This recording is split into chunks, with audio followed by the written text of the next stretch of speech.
Drunken Peasants Podcast. I gotta get with it. Say, man, you got a joint? No, not on me, man. It'd be a lot cooler if you did. From the strangest corners of the internet, here to bring you opinions of the world from an altered perspective. Here are your hosts, the Drunken Peasants. Hello, everybody. Welcome to the Drunken Peasants Podcast, episode 660. 6 episodes away. We'll do it live. Yes, we will do it live. We are 6 episodes away from episode 666 coming to you on Saturday, December 28th. Mark your calendars. Don't miss it. It's going to be 11 hours. Jeff Holiday will be here. In studio? In studio. I talked to Joe. Joe said Jeff's muted. Yeah, but not on my end. Poor Jeff. No, it's fine. Everything's fine. We're like on the eve of the beast now, man. Yes. Like I'm getting really fucking excited for this. Yes. Yeah. It's not just exciting. It's I'm bringing terrifying. DMT, right? What? We're all gonna do DMT. I'm not going to do DMT, What? no. Yeah, no, we all are. We all are. Everybody there, like everybody who comes in, every guest, everybody's gonna do DMT. I don't know how legal that is, so maybe I won't do it. Wink, wink. I'm Right. literally not Well, I going mean, to do it. Wink. Doing DMT is a metaphor, okay? We're not Yeah. actually gonna do any illegal drugs whatsoever. We're very sweet boys. DMT stands for dude man time. We're going to have some quality dude man time together. People Just a sent bunch in- of boys kissing with their mouths. Whatever, it's fine. Really quick here before we get into anything else, please like the stream, please subscribe, all of that wonderful stuff. We are going to cover an update to the Mercedes Carrera case. We've got a bunch of stories about cops like doing all sorts of weird stuff. We'll get to that later. And people have sent in so many good high billies and a new genre of meme video that we're going to get to in just a minute here. But here's some of the newest high billies really quick. Billy. I have to. You want it?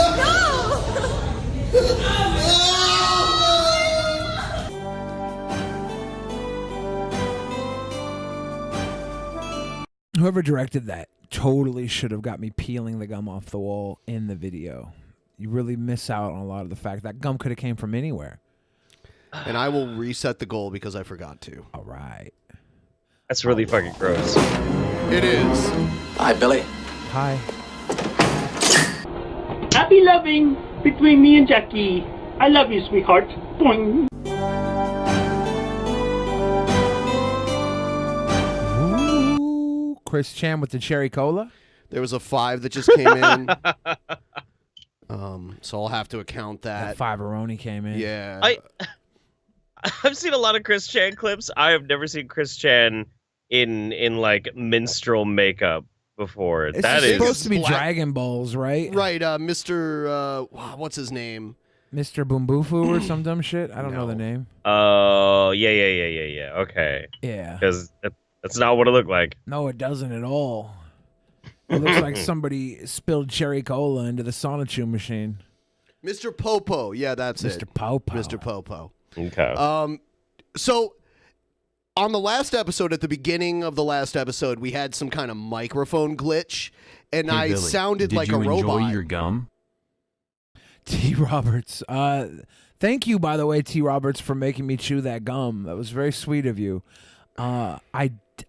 Surprisingly enough, I enjoyed the flavor. It was still very flavorful, but everything after that was mentally, it fucked me up. It really screwed me up. So people, actually only one person so far, but maybe this will become a new genre. Mitch made a bunch of, 2 robot-themed videos with my robot voice. Oh, no. So here's Dalek from Doctor Who hosting Drunken Peasants. Really quick. The Drunken Peasants. Hello, everybody. Welcome to the Drunken Peasants Podcast, episode 659. Suck it. And now we are only, 7 episodes away That's actually really good. All right, and here's another one. Hey, what's this dust coming? Driver must be a madman.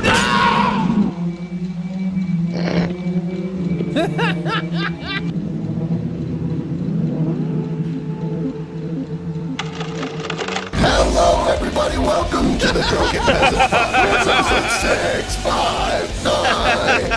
659. Colloquial English will do fine, thank you. And now we are only, what, 7 episodes away? This is no offense, but you are a robot, aren't you? Yeah, 7 episodes away, counting this one. All right, give me 1 second here. He was holding the joint. That's really funny. Yeah. That's really good. Yeah. Oh, fuck, man. They want to replay me falling off. I don't think that's a good idea. Falling off. I fell off of the car in the video. I don't think that's a good idea to replay that. Okay, I'll play it one more time. I don't. It's too Hey, hot what's to wear a this hoodie dust down coming? here. Driver must be a madman.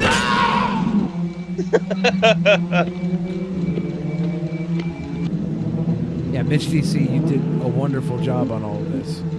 This is really good. Hello, everybody. Welcome to the Drunken Peasants Podcast, episode 659. Colloquial English will do fine, thank you. And now we are only, what, 7 episodes away? This is no offense, but you are a robot, aren't you? Yeah, 7 episodes away, counting this one. All right, give me 1 second here. That's good, man. More of those, please, if you have That was time. brilliant. Yeah. So, as you know, Actual Mania coming up here December 20th, only on pay-per-view, which means Patreon or Subscribe Star. Only on pay-per-view. And Egghead won a championship last month. For those of you who aren't aware, the Cringerweight Championship. And we thought of his best opponent, and we decided it was Steven Dawson, the actual Egghead, right? He's got more of an egg-shaped head than Egghead. Yes. That's true. Yeah. So, Steven Dawson cut a promo on Egghead. And this is totally not edited. No, this is the real Steven Dawson. Yeah, this is a real promo. Yeah. Egghead's in trouble. Yep. Hello, pretty. It's Steven Dawson. I'm only here making this video, so I don't like this man Egghead, for he's calling me out. But he wasn't on the babe station. He wasn't, no. Egghead thinks he'd take me on as Cringerweight champion, but no, baby, I'm the champion, yeah. When I have this belt, I wrap it around my hard cock, baby. Ding, ding, dong. Oh, yeah, baby, yeah. And then when you're cracked, I'm gonna rub and milk my nipples into the egg whites. Oh, yeah, baby. And they're so hard, yeah. Do you like it when I rub my nipples, Egghead? They're so hard, in fact, I'm gonna take you down, babe. Oh, Yeah, and there's more, but why? Why is he going to take him down? he's going to. He went for his butt cheeks when he said he was going to take Egghead down. Egghead is going down. He's and you going know, down. Egghead was so thrown off by this promo that was cut against him that he actually crashed his car afterwards. Oh, man. What Pokemon did he catch? I don't know. I don't think anything less than like a legendary would be worth that accident. So the question is Egghead at 100%? I don't. Is his shell cracked? Is it at 100% integrity? I don't think so. Look, here's a picture of some of the Egghead injuries. Oh, wow. Yeah. Look at that cringy tattoo. Oh no, that's not such a bad. Is tattoo. that a fat woman giving birth? No, I think it's meant to be looked at the other way. But yes, Oh. it's Is that Yoda? Yeah, It's like Yoda to the me. little tiny arms. Yeah, the little trying to poop out a baby or something. I don't know. It looks like a fat woman on his arm. Is that egg tits? Oh. No, it's not. So It's tribal, dude. Shut up. Tribal I for my thought- girlfriend, but it's tribal. I was looking at Twitter a few days ago, and I saw Jeff post something on Twitter that I know we could have an impromptu debate over. So we're going to do a debate segment. So right now, and I need an intro for this, but for right now, we're just going to go directly to the impromptu pop-up debate. Master Debater. So Jeff posted this on Twitter. Oh, no. No. The Last Jedi is the single worst Star Wars movie ever made. I'd rather staple my dick to my tummy than watch it. All right. So That's Jeff, you have 2 minutes to state your case, and if you yield the rest of the time, just let us know. Oh, okay, sure. The Last Jedi is the single worst Star Wars movie ever made for very specific reasons. One, it butchers even the most basic fundamentals of physics on the first technical scale. That's a fucking problem. It is completely tone deaf from everything else that they've been trying to do with The Force Awakens, which is shit anyway, so it doesn't even make like any narrative coherent sense from The Force Awakens into the future. Titty milk, blue titty milk. No, not really into that. The only thing that's good in it is I think the relationship between Luke and Rey is actually not bad. Kind of interesting. And here's the main reason why it's bad. And this is my main reason why I hate this movie. When you watch the movie next time, take a piece of paper and a pen, write down everything that every character is going to attempt to do. That's not a villain. And then as you watch the movie, check when all of those fail, and you'll come with literally no plan. No plan that they try and do at any point do they succeed. Everything fails. Nobody gets anything done. It's a complete failure of a movie, not just like technically, but in the story. It's awful. It's absolutely fucking awful. There's a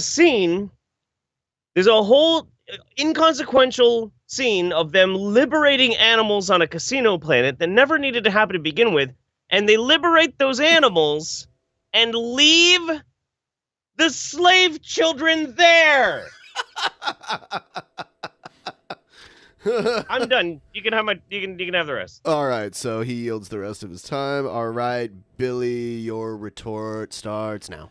Really quick, those animals, they are obviously still on the planet. They didn't leave the planet. They didn't really get freed, right? It was an escape plan, and it was a gesture of Rose, who has her head in the clouds. She's the positive entity. She's trying to be the happy one. She's one character out of many.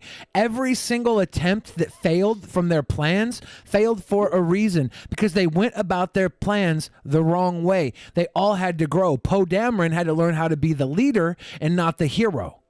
Our buddy Finn had to learn that it's not the light side or the dark side, the two sides he's been aligned with. It's the central designation of self. His mentor, DJ, said, live free, don't join. That's very important, because that's going to bring us into the gray of the light side, the dark side. There is the gray, the third side of the Force, the middle, the unsullied version of the Force, okay? And we had Rey and Luke, their relationship.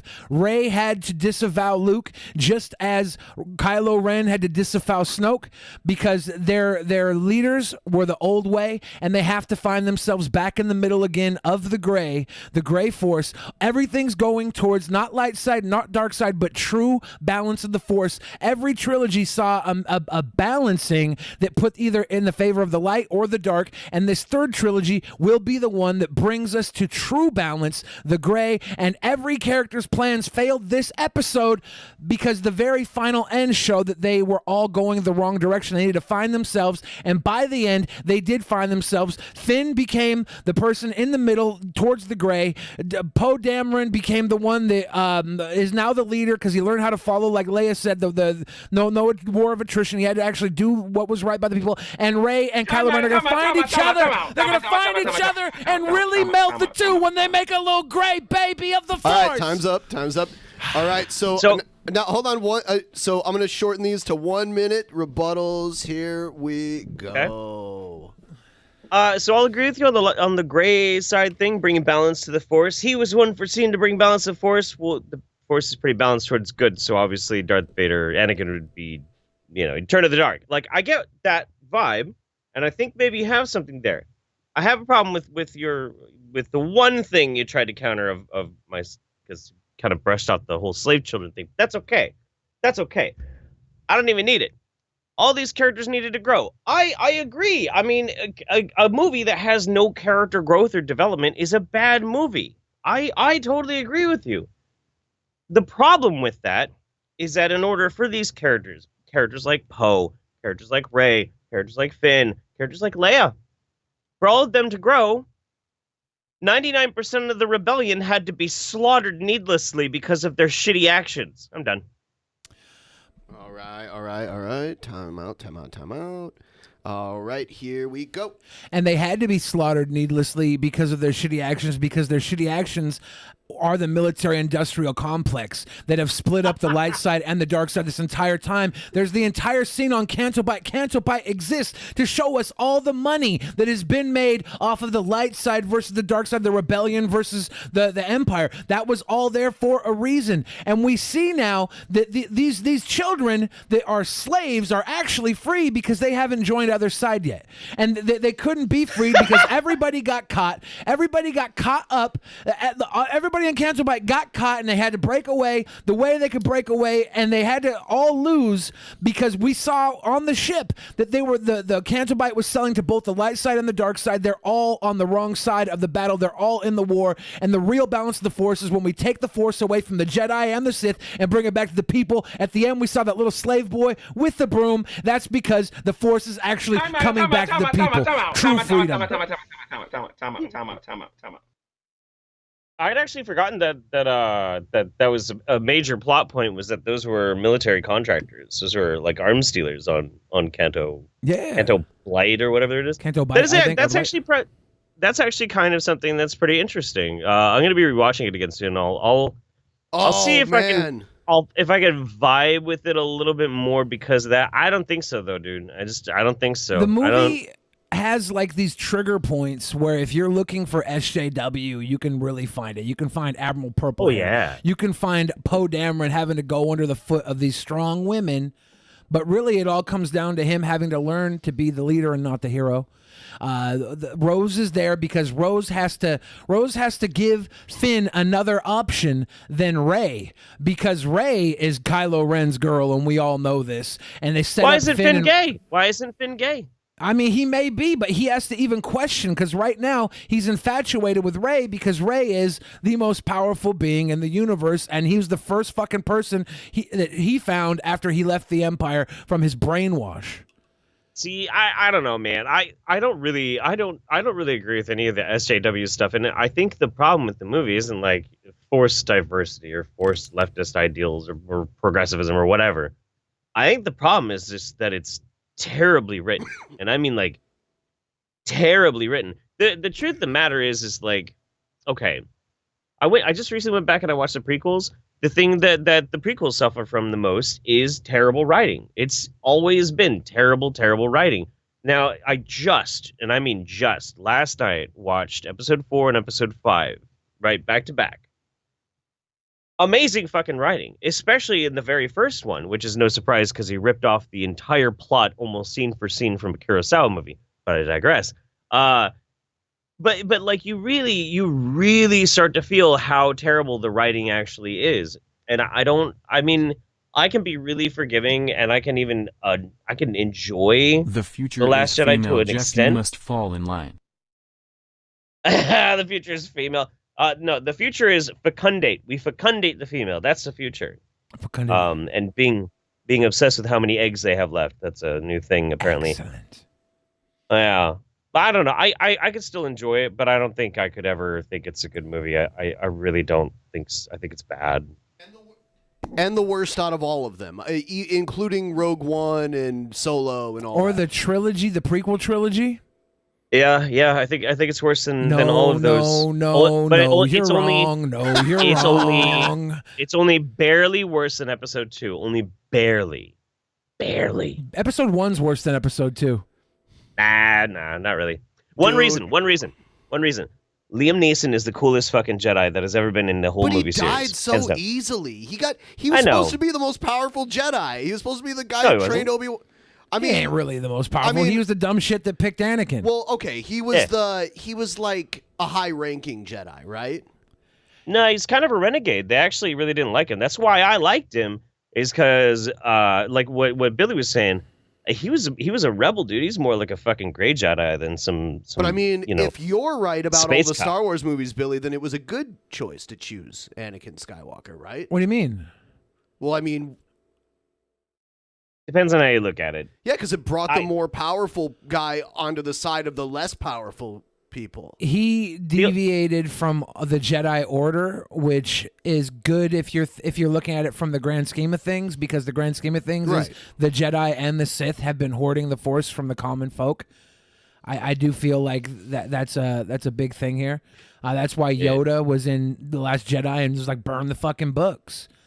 That's why Luke had to walk away from the light side, because he himself saw the cycle continuing with his fucking nephew, and he's like, shit, this is never gonna end. This is a never-ending cycle. He thought he could end it in a moment of darkness, because there's dark and light in everybody, especially the more aligned to the light you are, the more the darkness can creep through. He was gonna kill his nephew to end the cycle, because he knew that was the one thing he could do, because he was the guy paged to bring balance to the Force prior to his nephew, and he sees it coming all back over again. He has this moment where darkness comes through. He thinks about it. He was never going to act on it, but he was always going to think about it, because you always have the darkness in your mind no matter how light you are, especially when you come from that bloodline at the beginning of Darth Vader. At the beginning of the Skywalker Chronicles, I guess it's being called now, right?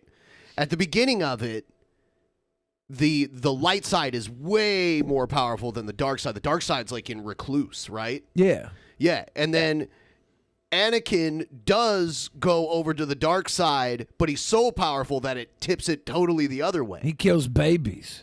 Right. He kills everybody on the light side. Younglings. Yeah. Yeah, He goes around they're killing called younglings now. He goes around grooming younglings with his lightsaber. Whoa, Onision Skywalker? Onision Kenobi. Onision James Kenobi. All right. Yeah, so we're going to end this Star Wars talk. But yeah, good points. Everyone, you can leave your thoughts on who did better, or if you have a totally different take on it, leave it in the chat, leave it in the comments below. That would be awesome. You guys are great. Now we're back to the regular screen. All right. So there's actually something I want to promo really quick. I want to start off by saying So we're taking almost a whole week off, partially to prepare for episode 666 and the holidays. So we're going to skip 2 episodes of Drunken Peasants the week of Christmas, but I will be streaming every now and then on Underground, and then on the 24th and the 25th of December, I'm actually going to do a live charity stream. I'm going to stream from this channel. I'm going to stream from the Twitch, all of our channels. I'm just going to stream all of them at once. I'm not going to accept Streamlabs for me or anything like that. I'm just trying to raise $1,000 over 2 streams for Seattle Humane. And all the proceeds just go directly to them. There's going to be a donation link, and it goes directly to them. I don't handle any of the money. And Fuck yeah, dude. Yeah, because we're not having our $800 goal that week, so maybe some people can give some to this. I'm still going to be streaming on the side, trying to pick up extra pennies here and there, but I'm hoping that we can meet this goal. There might be people that are inclined to donate that otherwise wouldn't. So yeah. I want to also I miss doing charities. That was fun back in the day. Yeah, and this is better, so you don't have to worry about someone doing a chargeback for a charity donation or something like that. Yeah, I remember your story with that. Yeah, that was fucked up. That is fucked up to do that to a charity donation too. I mean, that's one thing to do it to just somebody in general that thinks they're getting the money, but to do it for a charity, that's so weird. That's the lowest of the low right there. Just to fill in real fast, I did a bunch of charities for basically school supplies for the teachers would put out what they needed in the poorest classrooms in the country. And I raised like $5,000 over the span of like 24 hours. A fucking hellish stream. But somebody donated $700 over like 4 donations. And so when all that money came in, like I live on camera, I didn't want anybody to think I was doing otherwise, put it in and donated it to these charities.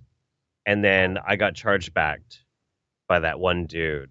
And I would have, my ass would have been in a sling if not for some of my viewers like pitching in and making up the difference for that guy. There's an Amber Alert right now in Seattle. Yeah, I got it. It's a freaking RV has kidnapped a 13-year-old kid.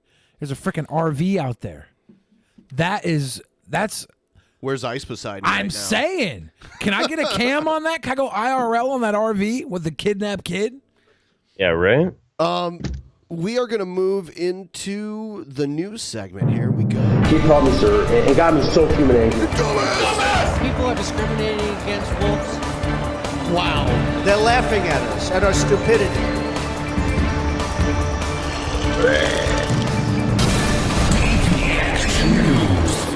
And you better well learn to love it. I am a viewbot. I am a viewbot. All right. Here is the update on Mercedes Carrera. It was almost a year ago she was arrested. Just keep that in mind. Almost a year. She's been in jail a year. It was February, right? Yes. She's over 10 months locked up. Right. For charges that she has not seen her day in court for yet. Bobby Dillon in the chat right now is a former porn star, so we should keep an eye out for her commentaries on this Oh, yeah? scenario. Yeah. Welcome, Bobby Dillon. Yeah. She might have some insight for us. Yeah, maybe. She says, I hope she's getting the special treatment in jail. Like bed knobs and broomsticks? What are you talking about?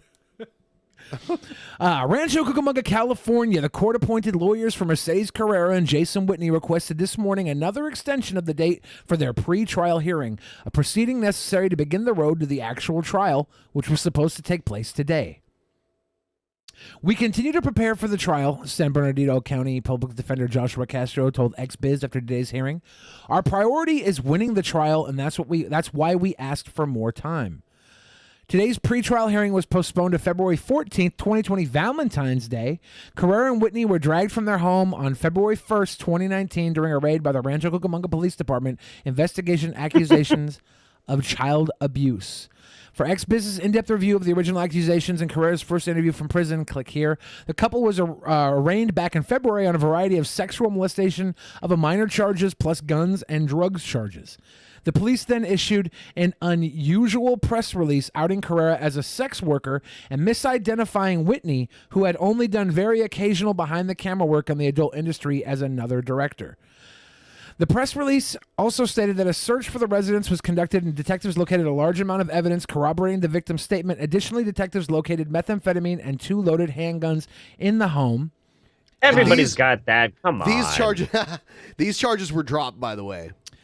Bobby Dillon says really? the guns and drugs charges. Yeah, yes. they did get dropped. Bobby Dillon says worked with Mercedes. She used the veterans fundraisers to go through and get validated as a decent person. Are you saying she's not a decent person? She knows she's guilty? A friend lived with her. Okay. Oh, shit. I mean, maybe you're right, but shouldn't this have gone to court already? Like, what's... Well, that could be why they're dragging it out. If they have nothing else, if they just want to drag out their time before they get sentenced. They're in jail already. Yeah, they're in but county. The county's a little better than federal pound me in the ass. So this is... They have public defenders, I believe. Yeah, it's... Not a decent person, guns. Obviously not a decent person, guns and drugs. I know a lot of decent people that use guns and drugs. Sure. A lot of decent people. I don't judge people for guns and drugs. Bobby Dillon, you should know better. All my friends with guns and drugs are sweet boys. Most of them, at least. Not all of them. The press release also stated the search of the residence was conducted and detectives located a large amount of evidence corroborating the victim's statement. Additionally, detectives located methamphetamine and 2 loaded handguns in the home. At the preliminary hearing, the officer in charge testified that the guns, for which the couple had permits, were in fact not loaded. Both the guns and drug charges were dropped after the preliminary hearing. The police statement was also claimed that detectives believe they may be additional victims and are releasing the booking photos of each suspect. No evidence has been ordered by the state of the police to the existence of multiple victims. The alleged victim was later identified by Carrera and the district attorney as Carrera's daughter from a previous relationship. It was established also that Carrera and the child's father were estranged over custody issues at the time of the allegations, which were made by the child in the presence of her father and a male police officer from the local precinct in Twin Peaks, California. Is Bobby Dillon, are you able to get in our Discord? Would we be able to pull her on for a minute if she can get in the Discord? Yeah, if you want to. Yeah, Bobby Dillon, if you can get our Discord link down below, one of the mods could send her the Discord link. If you'd like to come in and talk to us about this. Oh, you're picking your mom up for the airport? Okay. Maybe we'll have you on another time. It seems like you know a lot about this. If you'd like to come on some other time and give your side of things, because this is something we've been following for a while. For those of you that might not be familiar with Mercedes Carrera and our show, she's been a guest on the show multiple times. She was always very kind with us, very funny. She was a good guest, and up until now we've been in the middle of things. We don't know what the hell went on. We've been following it because we're trying to call it down the middle at this point. You know, you can jump in for like 2 minutes. All right, do you have the? Let's see if we can get the Discord link in there. Really quick. I'm going to pop it in. She's there. She's there. She's all in right, there. all Hold right. on. Hello. Hey. Hi. You're on the air with us right now. Yeah, no, I thought it was interesting that you guys are covering this because obviously it's something that I'm invested in. Yeah, she's been on our show a bunch of times. We considered her a friend, and when this happened, it was like jaw-dropping. Same. Yeah, I gave her the shirt off my back like the month that this happened. The month that happened? Yeah, well, when she got busted, she was filming. Like, she would come to LA and film and then go back, and they got busted. Like, no one had any idea, but there were some people living with them. Like, they had convinced some talent to live with them, and, like, they had scammed a bunch of people. They were doing, like, insurance fraud. Like, they were using all their veterans' connections to be like, we're good people. And for those people watching right now that aren't familiar with you, can you explain just who you are and how you know her? So I was in the adult industry for 4 years, and I met Mercedes multiple times through the events, and I also do a lot of veterans foundations, and I'm friends with the person that lived with her and had to help them get to the police to report everything that they saw. And they actually met her daughter that was the victim. Man, that's intense. They went to the police and reported their own Yes. As soon as it happened, I made sure that the police got contact with them, and they got contact with police, and that they were able to do everything to participate with the investigation. So there's been a lot of people that have come forward since it's gone public. They think that there may be more victims. That was one of the first theories, but they think that it's just her daughter was the only victim. And now the main thing is it her husband, her ex-husband, the father of her daughter, coming up with all of this as a ploy for child custody, or is it actually a real claim? Because her daughter is very smart, but from the person who was living in their house, the daughter had some issues that now it makes sense. Okay, so these are all issues that there's no definitive proof from your side. Like it's just the person that lived with them and met the daughter, and that the daughter was very like quiet, very very just focused on schoolwork, wanted to please people, and that when the claims came out, it made sense. Okay, so it's just it's nothing that. Yeah, there's no like 100% proof that this person had no, they seen, never like, saw video anything. Or They would have. It seems they would have. Okay. Yeah. Okay. The main thing, like I said, it seems to be like a custodial issue of, is it the father coming up with all these things to go after Mercedes, or is it actual claims? How long ago did you work with Mercedes? Because you've been out of the porn business for a while, right? Yeah, almost a year. Like, this was partially why. I'm like, if this is what is the industry, I'm outie. I'm done. I'm good. Yeah. All And, right. there hasn't been too much of an uproar covering of it in the industry. Like, as soon as I heard it, I wanted to go to every single court hearing and wanted to know what the hell was going on. But it's been very tough. There hasn't been much coverage of it. Yeah, when this broke, they got the husband's name wrong, and they said it was a whole different porn guy. The guy that I actually know. did the video, and that was really strange and weird. The only mainstream stuff that I saw was when it first happened, and since Yes. then we've had to go to XBiz. Yeah, Yep. which seems to be kind of porn-driven news. It is. Yeah. Well, and it's very based. Like, I was in the industry. Like, there's stuff that you ask for them to cover, and it's like, nah, like, we're friends with those people. We don't want to cover that.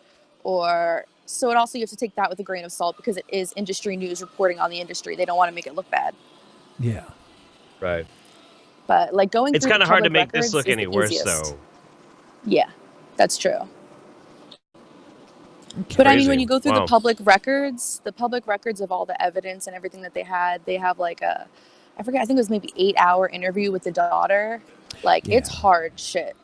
Like, the way that it was shown to us, the interview almost seemed like it was conducted in a way where the daughter could have been coached or coerced into saying it wasn't something. done by the regular interview protocol or something. It seemed like to be that. out of protocol from what we and picked that up. seems why the case is dragging on. Like, all of us kind of want the right to a speedy trial for everybody, and innocent until proven guilty. But with as such charges, and with it being over almost exactly a year now, like, it's really tough not to come to your own conclusions. Yeah, and we're trying not to come to our own conclusions because of the history we have Mercedes. We're trying to give her the fair shake.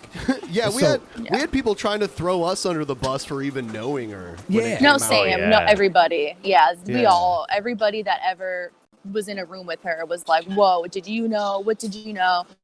And the friend that I know that lived with them, I was worried that they were going to be like suicidal over this, that they could have possibly known and they didn't, they had guilt over it.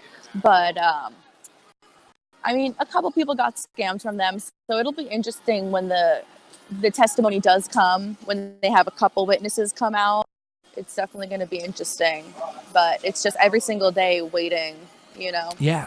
Every time we get an update on this, it's minimal information in the update. There's I think the biggest thing we got was when we heard a couple of the charges had been dropped. It's usually just the case keeps getting pushed back and pushed back further and further.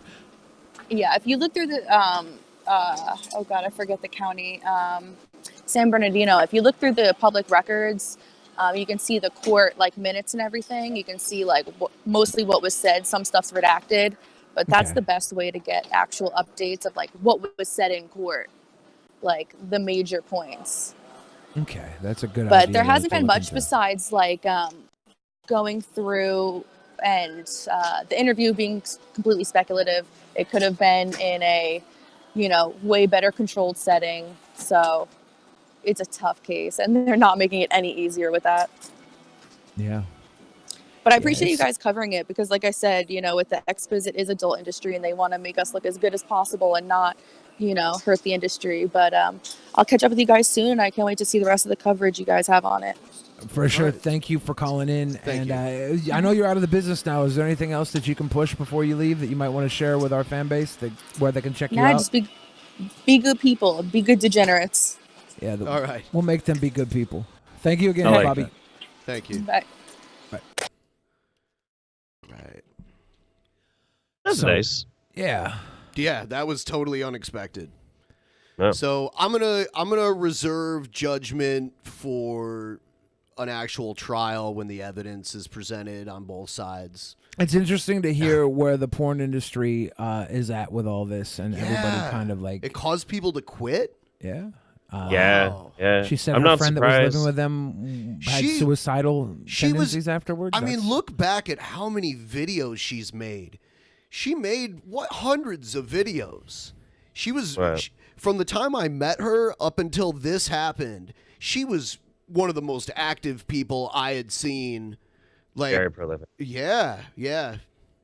Well, I don't know, man. It's really interesting.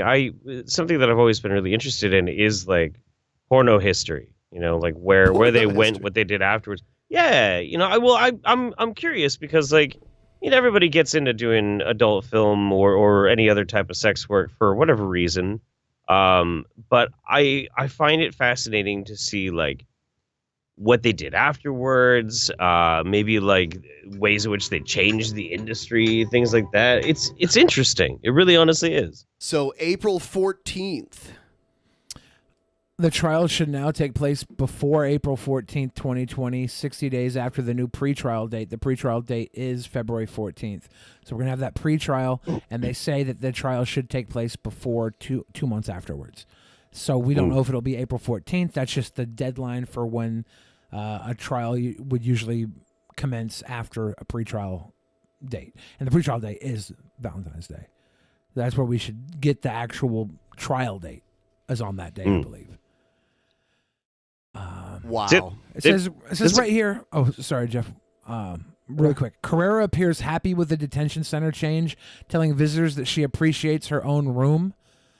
So that's interesting that, she's in a little better spirits now because she's in a new jail. Before she was, the last time we heard about her and her conditions, they were terrible. They were hellacious. She was in a different jumper for people who were, I believe, sexual abusers, and that got her a lot of heat. And she was stuck with sharing rooms with people. So it's now that she's in a new detention center, she has a little more privacy.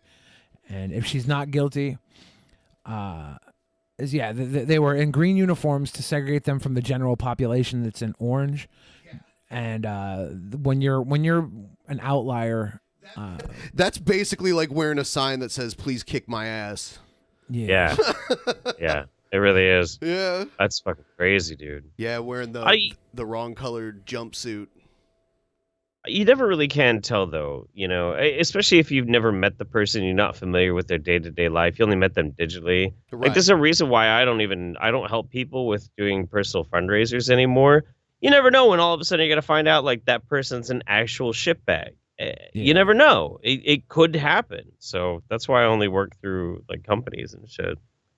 And some people make fun of me saying, like, oh, you're a porn historian, pornologist. I literally thought about starting up a YouTube channel just to start chronicling, like, the history of porno and, like, doing biographies on porn stars. Because I find it interesting.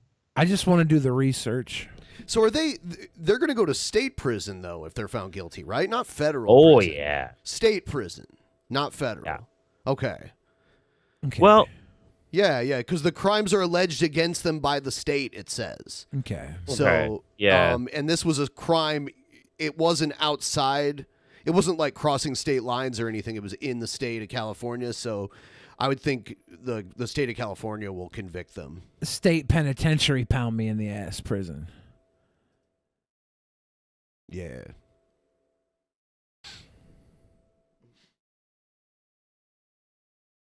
I don't know. I'd be happy if she was found not guilty just because, I looked up to her a lot when she was doing all the stuff with veterans and shit, Good for her. You wish you could fuck veterans? According to Bobby Dillon, that was all a facade and that she was even abusing that. Her veterans charity is scamming. What she used to bang vets all the time. Yeah. And do you remember that?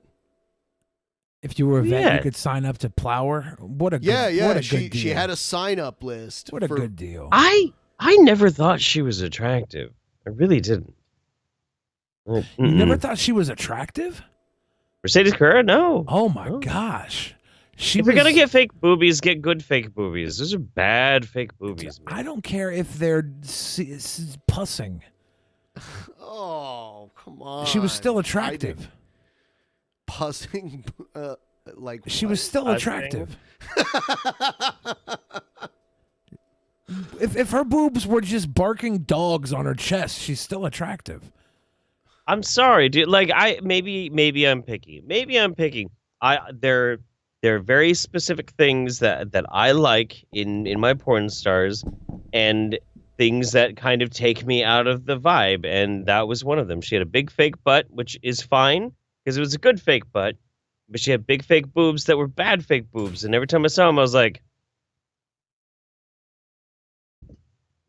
nah, I'm not into it. It ruined it for me. Have you seen bad real boobs? Oh yeah. That's whatever. Her bad fake boobs were better than most of the bad real boobs I've seen. I guess, but it just seemed like a waste of money, and that's what I would be thinking about instead of like, yeah, that's hot as fuck. Dude, those King you know? Kong fake milkers made her tons of money. Well, good for her. She had a good return of investment. It's all gone now. She's using a fucking public defender now. Shit. No, that's true. Fuck. Meth is a horrible drug. Maybe if she had more better fake milkers, she'd still have some of that money. She would have made more. I don't know. I'm just saying, dude. I'm just saying.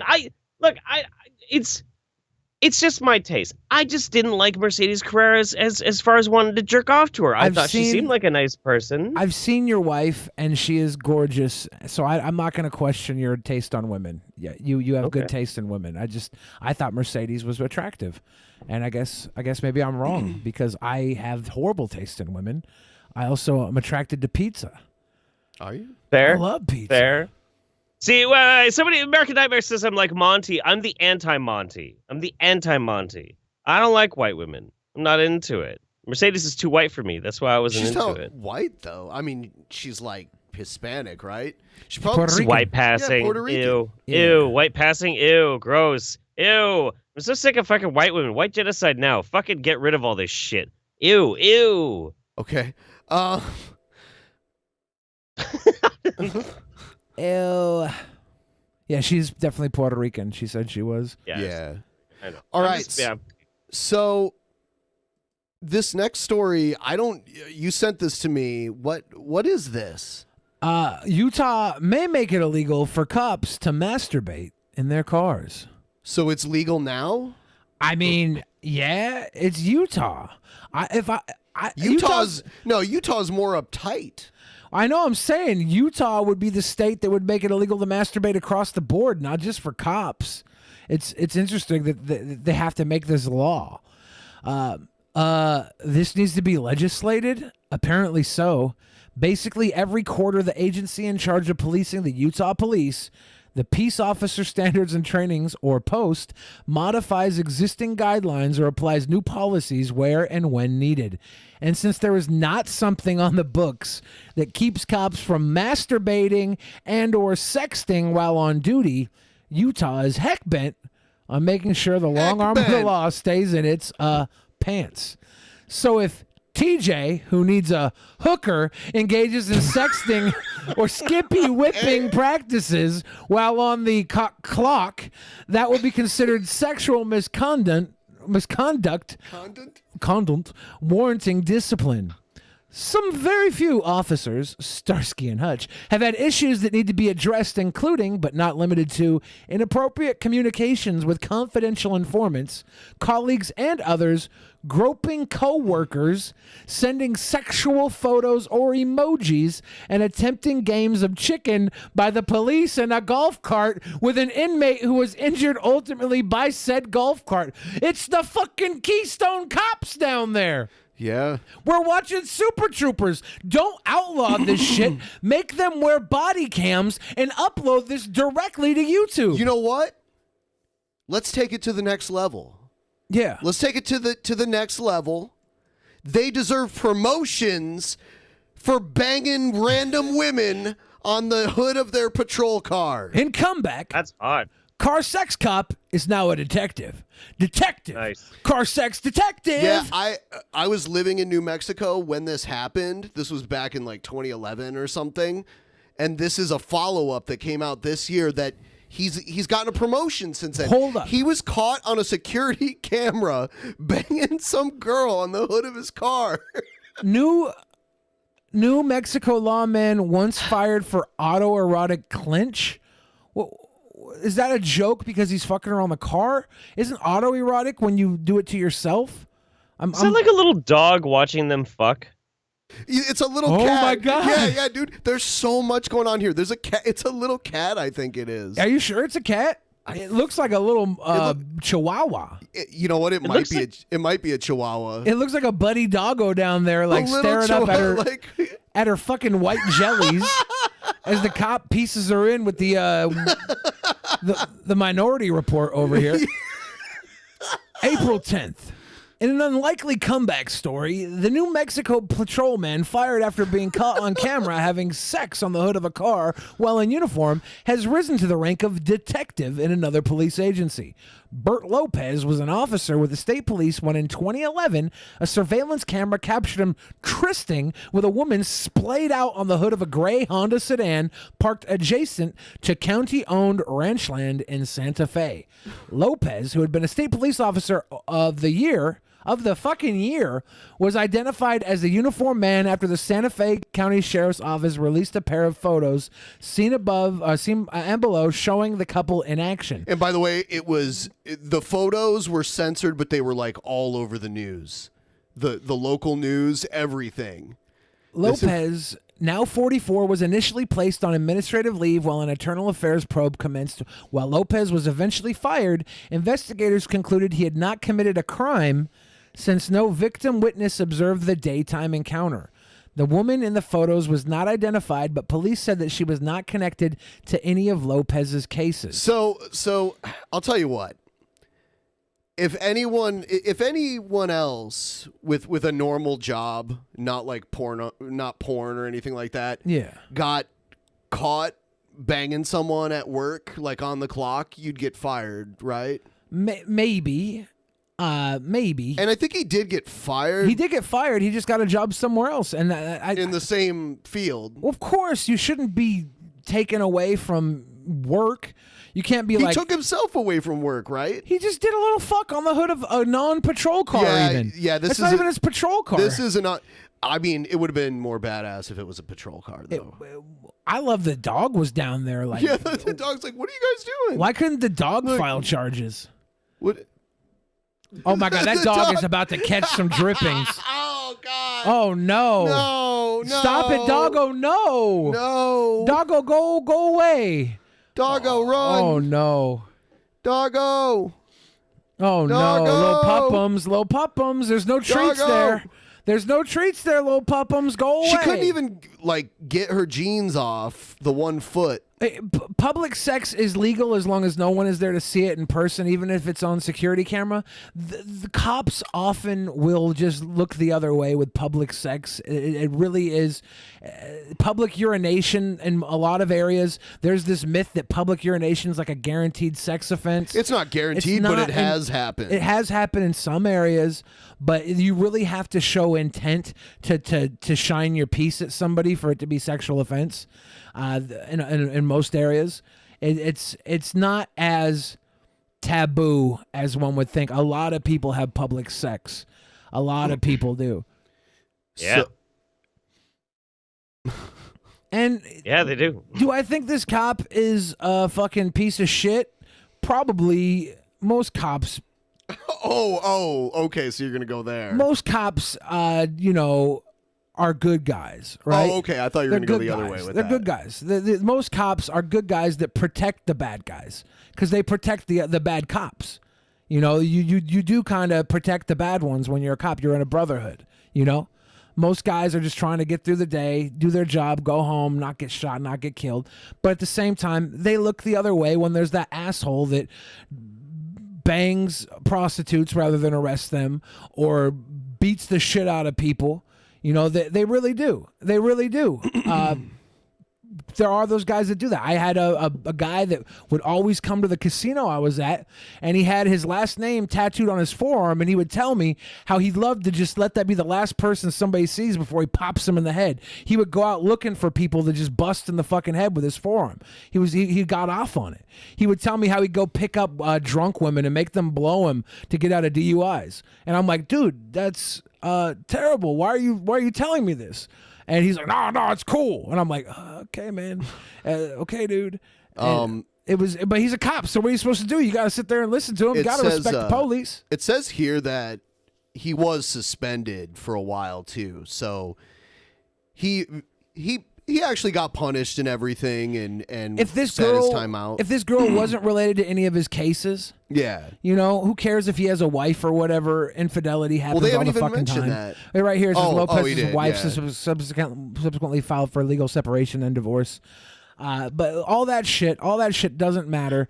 He's not out here banging someone because they're pressured to bang the police from all accounts here. He was on the clock though, so he's on the clock. So he got punished for that, and he deserved to be punished, and that's the yeah. end of it. But doing stuff on the clock, everybody tries to get a little. extra I knew on the you were clock. gonna say that. Like I literally, when I first chose this story, I saw you. Yeah, but everybody does that. I'm on the clock right now, and I'm masturbating.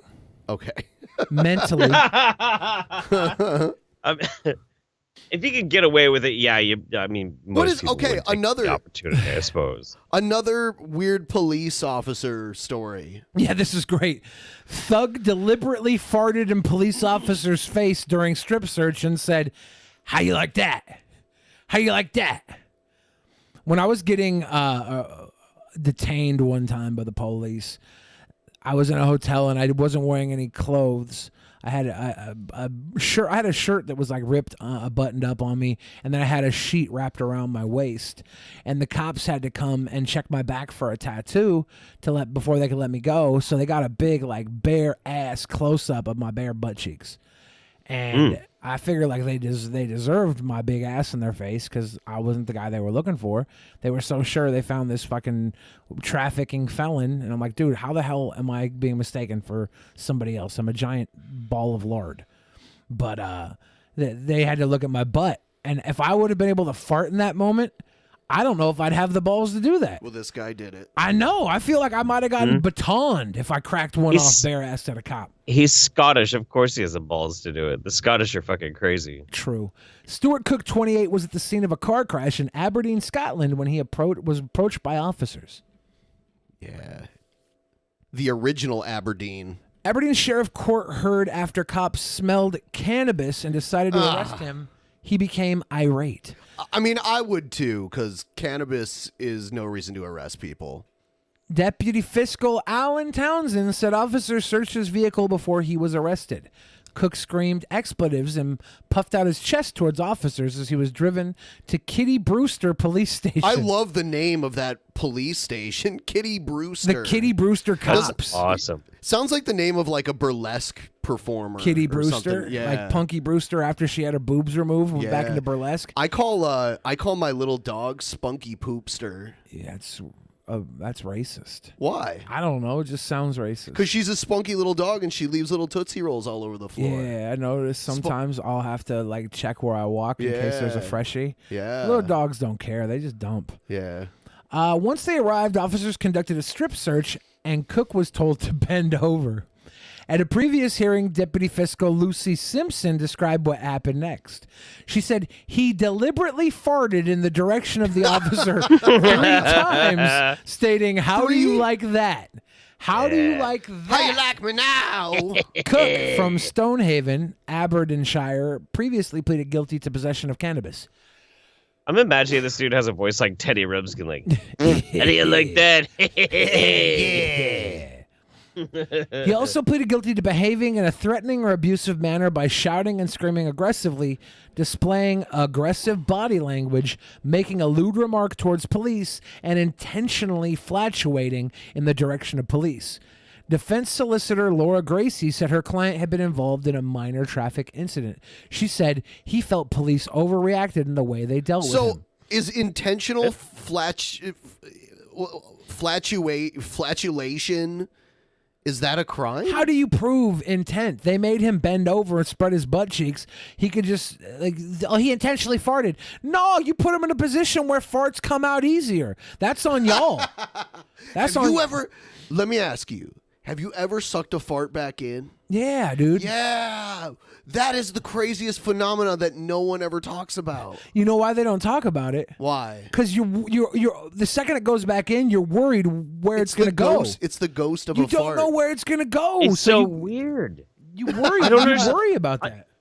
I don't understand how that works. So when I was a kid, I climb all over the furniture, that kind of shit, and I like to watch movies upside down on the couch. And so I'd lay with like my head on the seat and then my back along the back and my legs hanging over. Yeah. And then I'm a kid. I eat stupid shit and I'd fart. And then I'd fart and it would immediately go and go right back in. I'm like, what the fuck? Yeah. Whoa, this is amazing! And I thought I had discovered like a superpower. You were right? you were playing volleyball with the fart, making it go back in and out over and over again. It was like fucking prairie dogging it with a fart or something. I don't know. Damn. Whack-a-mole. And then I realized that you don't do that for very long because if you do it long enough, you will shit your fucking pants. This is the mind. I was like blown 8 years old. Segment right here. Mind blown. Yes. Big Bang may have created a mirror universe where time runs backwards. This is kind of an old article, but I had no idea about this. When I think mirror universe, I think of Spock with a goatee. Why does time seem to move forward? It's a riddle that's puzzled physicists for well over a century, and they've come up with numerous theories to explain time's arrow. The latest, though, suggests that while time moves forward in our universe, it may run backwards in another mirror universe that was created on the other side of the Big Bang. So if I could somehow get to this mirror universe, could I like grow younger and then come back into this forward time? I think universe? we'll have to figure that out before you die. That's not going to happen. Two leading theories propose to explain the direction of time by way of the relatively uniform conditions of the Big Bang. At the very start, what is now the universe was homogeneously hot, so much so that matter didn't really exist. It was all just a superheated soup. But as the universe expanded and cooled, stars, galaxies, planets, and other celestial bodies formed, birthing the universe's irregular structure and raising its entropy. One theory proposed in 2004 by Sean Carroll, now a professor at Caltech, and Jennifer Chen, then his graduate student, says that time moves forward because of the contrast in entropy between then and now, with an emphasis on the fact that the future universe will so much more disordered than the past. I don't know if I'm reading that wrong or if that's just written wrong. It's That movement toward high entropy gives time its direction. The new theory says a low entropy early universe is inevitable because of gravity, and ultimately that's what gives time its arrow. To test the idea, the theory's proponents assembled a simple model with nothing more than 1,000 particles in the physics of Newtonian gravity. Here's Lee Billings reporting for Scientific America. So they have a... tester. The system's complexity is at its lowest when all the particles come together in a densely packed cloud, a state of minimum size and maximum uniformity roughly analogous to the Big Bang. The team's analysis showed that essentially every configuration of particles, regardless of their number and scale, would evolve into this low complexity state. Thus, the sheer force of gravity sets the stage for the system's expansion and the origin of time's arrow. I just want to be honest. I don't. Yeah, this is. You don't get this? I get this. I mean, I get what they're saying. I'm just. Me and Jeff totally. I don't know what to say about it. Like, besides that's cool. You know. Unless I'm completely off base on this one, I think I can try and break this down. The going theory, at least in this experiment that they're talking about, I don't know about the overarching theory that they're talking about in the article, is that when they start using particle physics, so they start running these experiments with particles, the force of gravity is causing things to basically collate together. It's starting to clump them and slow them down. More things slow, the less energy they have, the less entropic the effect that they have. There's less disorder, and thus they're kind of making an argument that the natural state of wild particles is to slow and congeal. But that's only accounting for gravity. We know that the reason why our universe expands is because of an unknown force that we can't really describe aside from just the rate that we can measure it, called dark energy, which pushes everything apart. We don't know why, but it does. So I guess that what they're trying to say in this article is that because in these isolated experiments where their main contingent factor is apparently gravity, it makes sense that things would have to go together. So there must be a different dimension, I guess. Maybe I'm probably missing an aspect, but I think that's what they were talking about, at least in that quote. Everybody, if you're watching right now, please like the stream. If you're not subscribed, subscribe. Give us a thumbs up. Become a subscriber. Double check. Make sure you're still a subscriber, because that happens too. And when they do a purge, every time they unsubscribe legitimate subscribers. I like that. I like the idea that in the mirror universe, Billy is not currently cursed by Zoltan or whatever the fuck his name Yeah, is. Zoltan. I'm uncursed. I think that the main reason I wanted to bring that article up, Ben, was because there was like one or two fans that always chime in when we talk about this type of stuff, and they try and correct the stupid shit we say about it. So I cannot wait to read those comments. Oh, that's why you did that? I can't wait. I love it. So if one of you guys is still watching, I can't wait. I love this. They were selling this at Walmart? Walmart tested the boundaries of the ugly Christmas sweater with an adult-only line of clothing that may have gone too far. They wouldn't even sell like CDs with explicit music or like explicit lyrics on them back in the day. Yeah. And now they've got a snowman doing lines of blow. Yeah, I wonder how many people this had to go through to get printed online. Like if this was a print-on-demand option that maybe Walmart's dealing with. I don't know. The print-on-demand industry makes it so you can design something and have it up on a website like immediately. It's just no time. I wonder if Walmart's dealing with that, or if they really had some guy contracted to make an adult line, and they're like, "Let's make a line where Santa does a little blow and snow, little blowy blow." Walmart pulled the sweater and others with Santa in uncompromising and sometimes sexually suggestive positions after the images were spotted by potential customers and were posted on social media. That's a fucked up looking Santa. Oh, yeah. It looks like a fucking demon monkey Santa. I thought it was like a snowman at first. Yeah, no, that's Santa Claus. Santa Claus. They said there's one where he was in a sexually suggestive position. Was he doing it reindeer style? It's got like Mrs. Claus with a bullwhip, and she's like got her foot on him, and he's on all fours. No, really? Yeah, really. Jason John, who goes by the handle Harubas John, flagged the Santa snow sweater on Twitter. Yeah, look at this description for this Christmas sweater, he wrote in the post that includes a screen capture of the sweater's page on Walmart's Canadian website. The exclusive holiday garb, which is simply supposed to be ugly, goes much further with cringe-worthy language in the description that says Santa is calling for a Colombian snow, and that he packs it in perfect lines on his coffee table and then takes a big whiff to smell the highly quality aroma of the snow. That's a stupid description. Whoever wrote that deserves to be fired, not for making Santa do blow, but for just being a little shit jokester. I steal better jokes than that from the chat. It's exactly what he needs to get inspired for Christmas Eve, the wording continues.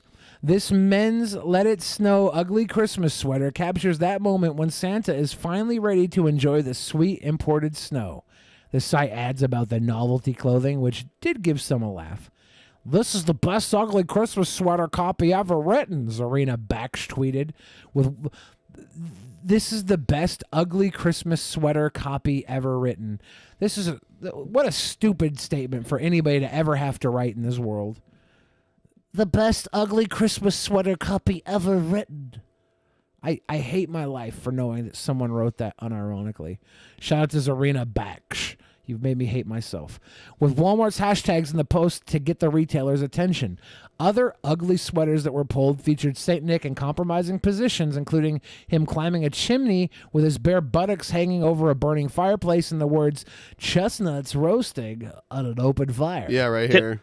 I have that fucking sweater. You do? It's in gray, but I have the exact same fucking sweater. Yeah. Does you get it from Walmart? No, I don't know where. I think. Well, you know what? I might have. I don't know where I got it. You got it at a I think my mother-in-law actually bought it for me. She got it for you at a Walmart. I want to cover one last news story, and then we'll read the Streamlabs, and then we'll move on to better things. Church nativity scene depicts Holy Family as caged refugees. Yeah. Never have I seen a nativity scene like this, but it's making a very bold statement. That it is. The family of Jesus, Mary and Joseph, separated and caged. I can totally see it being controversial. I knew about that before I was assigned to come here and was excited about it. She's the new pastor at Claremont United Methodist Church, where they're known for their topical, non-traditional nativity scenes. I mean, whatever.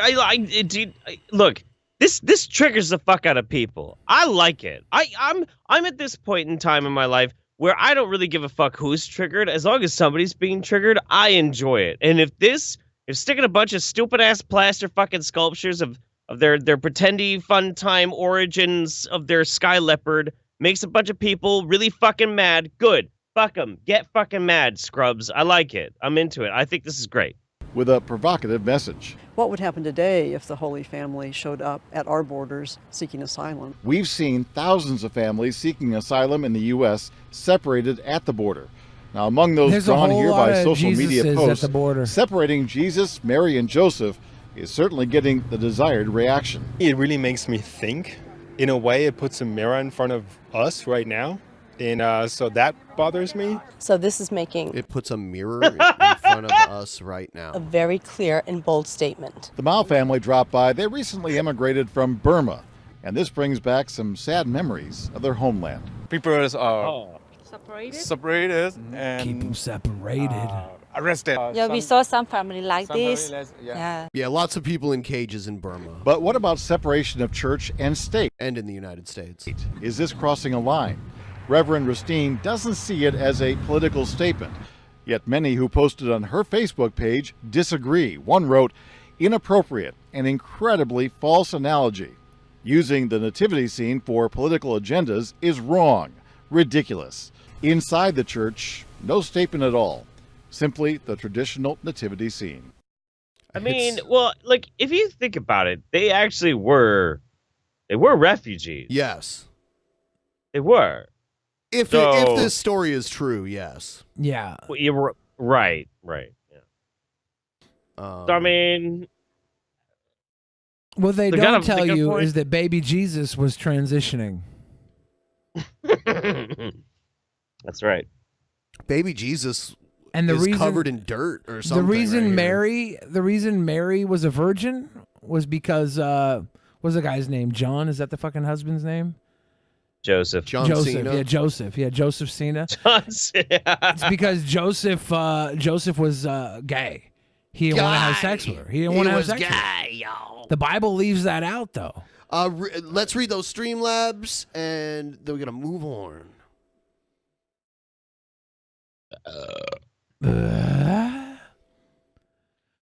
How are they refugees? They weren't from fucking Bethlehem, goddammit. Like, read your fucking Bible. Actually, don't do that. It's a waste of time. Sorry. Bethlehem. John Apocalypse right off the bat said, want to hear a joke? Gab. That is all. Because they banned porn? Got him. I got a slightly viral tweet because I was shitting on Gab. That was fun. I'm surprised people even know what Gab is. It's where Nazis who get kicked off of Twitter go. Yes, that's like literally. I'm surprised people know what Gab is. Delphia S said, "It's my birthday today. Glad I can watch Sweet Boys tonight. Have some money. Thank you, Delphia S. Happy birthday." Beta Death 564 said, "Jeff, you're wrong. The Last Jedi is not the worst. The Christmas movie is the worst. Search your feelings. You know it to be true." I disagree. It's got a masturbating Wookiee, which is like something I didn't know that I needed in my life. Dragon in the West said, "Here's some money for some Sweet Boys. Ben and Billy, have either of you watched The Expanse on Amazon? No. If not, Jeff, tell them how good it is. I haven't seen it either." Which one? What? The Expanse on Amazon. Oh, it's good. It's really good. If you like something that's very different from space opera, something that's a little bit more like gritty and realistic. I wouldn't. If you like the Battlestar Galactica remake, you'll probably think The Expanse is 10 times better than that. Huh. Like, it's good. It's really good. Really good. But it's that vibe. It's the same vibe. Clyde Frog said, "R.I.P. Renee Auberjonois. It has been a rough year for the DS9 family, but we will always love you, Constable Odo." Yeah. Don't be sad for him. Odo died. Don't be sad for him, as he has joined the Great Link once again. I saw him do a panel at a Star Trek convention in Las Vegas 3 years ago. So that was cool. Yeah, I mean, I think he's the first of their cast to die. So, of like their main cast. Once again, PT Ham said the future is female. Jeff, you must fall in line. Instead of read that again for PT Ham. Fecundate. Or actually, no, the Nog died recently. Nog just died. Yeah, so the DS9, they're both dying. Man, that's crazy. Praise. I don't think anybody from TNG has died yet, have they? Well, remember Dr. Pulaski? Is she still alive? I think she died a long time ago, actually. I'll look it up, though. She was on the original Star Trek as a different character. Is that all of them? No. Okay, go ahead. Praise the Booty said, tonight we're joined by Jeff Holiday. We'll be talking about updates to the Mercedes Carrera case, cops doing dirty things in cars, Stephen Dawson's promo on Egghead, and tons more. Thank you, Praise the Booty. That's the that's the description. Booty. I'm pretty sure Praise the Booty had a very different opinion on that than the description portrayed. Okay. And that's why they gave us money to say it. Wow. Diana Muldaur, who played Dr. Pulaski, is still alive. She's 81. Ooh. The Cinephiliac said the prequels were still worse, but The Last Jedi was horribly written. It had no balance in tone. It felt like I was watching Spaceballs at some points and a serious film at others. Yeah. What if I told you it was good? Little Grub Ugly gave us some love through Super Chat. Kilo said Jeff is a filthy chaos worshiper. Yes. Ave Imperator. Yeah. Gloria and Excelsius Terra have a merry sanguinala. Jeff, have you ever watched If the Emperor Had a Text-to-Speech Device? Other sweet boys, do you like 40K? And were y'all excited for Eisenhorn? Warhammer 40K? That's the only 40K I know. I don't. Yeah, Warhammer. They're asking if you guys like Warhammer 40K. I played it a long time ago. I spent like $300 or $400 on Warhammer and never played it. That's kind of like your PlayStation. Yeah, I spent over $1,000 on this game called HeroClix. I think I only played it once. Oops. Oh, dude, HeroClix, fuck. Oops. Yeah, no, I am a dirty, filthy chaos worshiper. Like my next tattoo is gonna be a Slanesh tattoo, straight up. Are we done? No. Oh, damn. DCH says, Billy, your IRL stream with your nephew was gold. You need to work on keeping your face in frame, though. Yeah, I'll work on that. It gets a little weird when you're out there trying to do dumb stuff and you slide out. And that whole stream got deleted, which is probably for the better. I was doing an Amber Alert stream with my nephew last night, and the whole thing got deleted.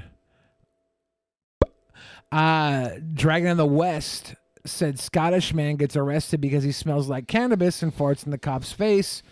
Are we sure this isn't Count Dankula? Good question. And Ryan Wiley says Ben is looking ripped as fuck. Ryan Wiley? Ryan Wiley has a thing for me? I guess. You're looking Lucky? ripped as fuck. Lucky? What's a Ryan Wiley? Ryan Wiley is this guy with a math degree. Yeah, he's very smart. Yep, here we go.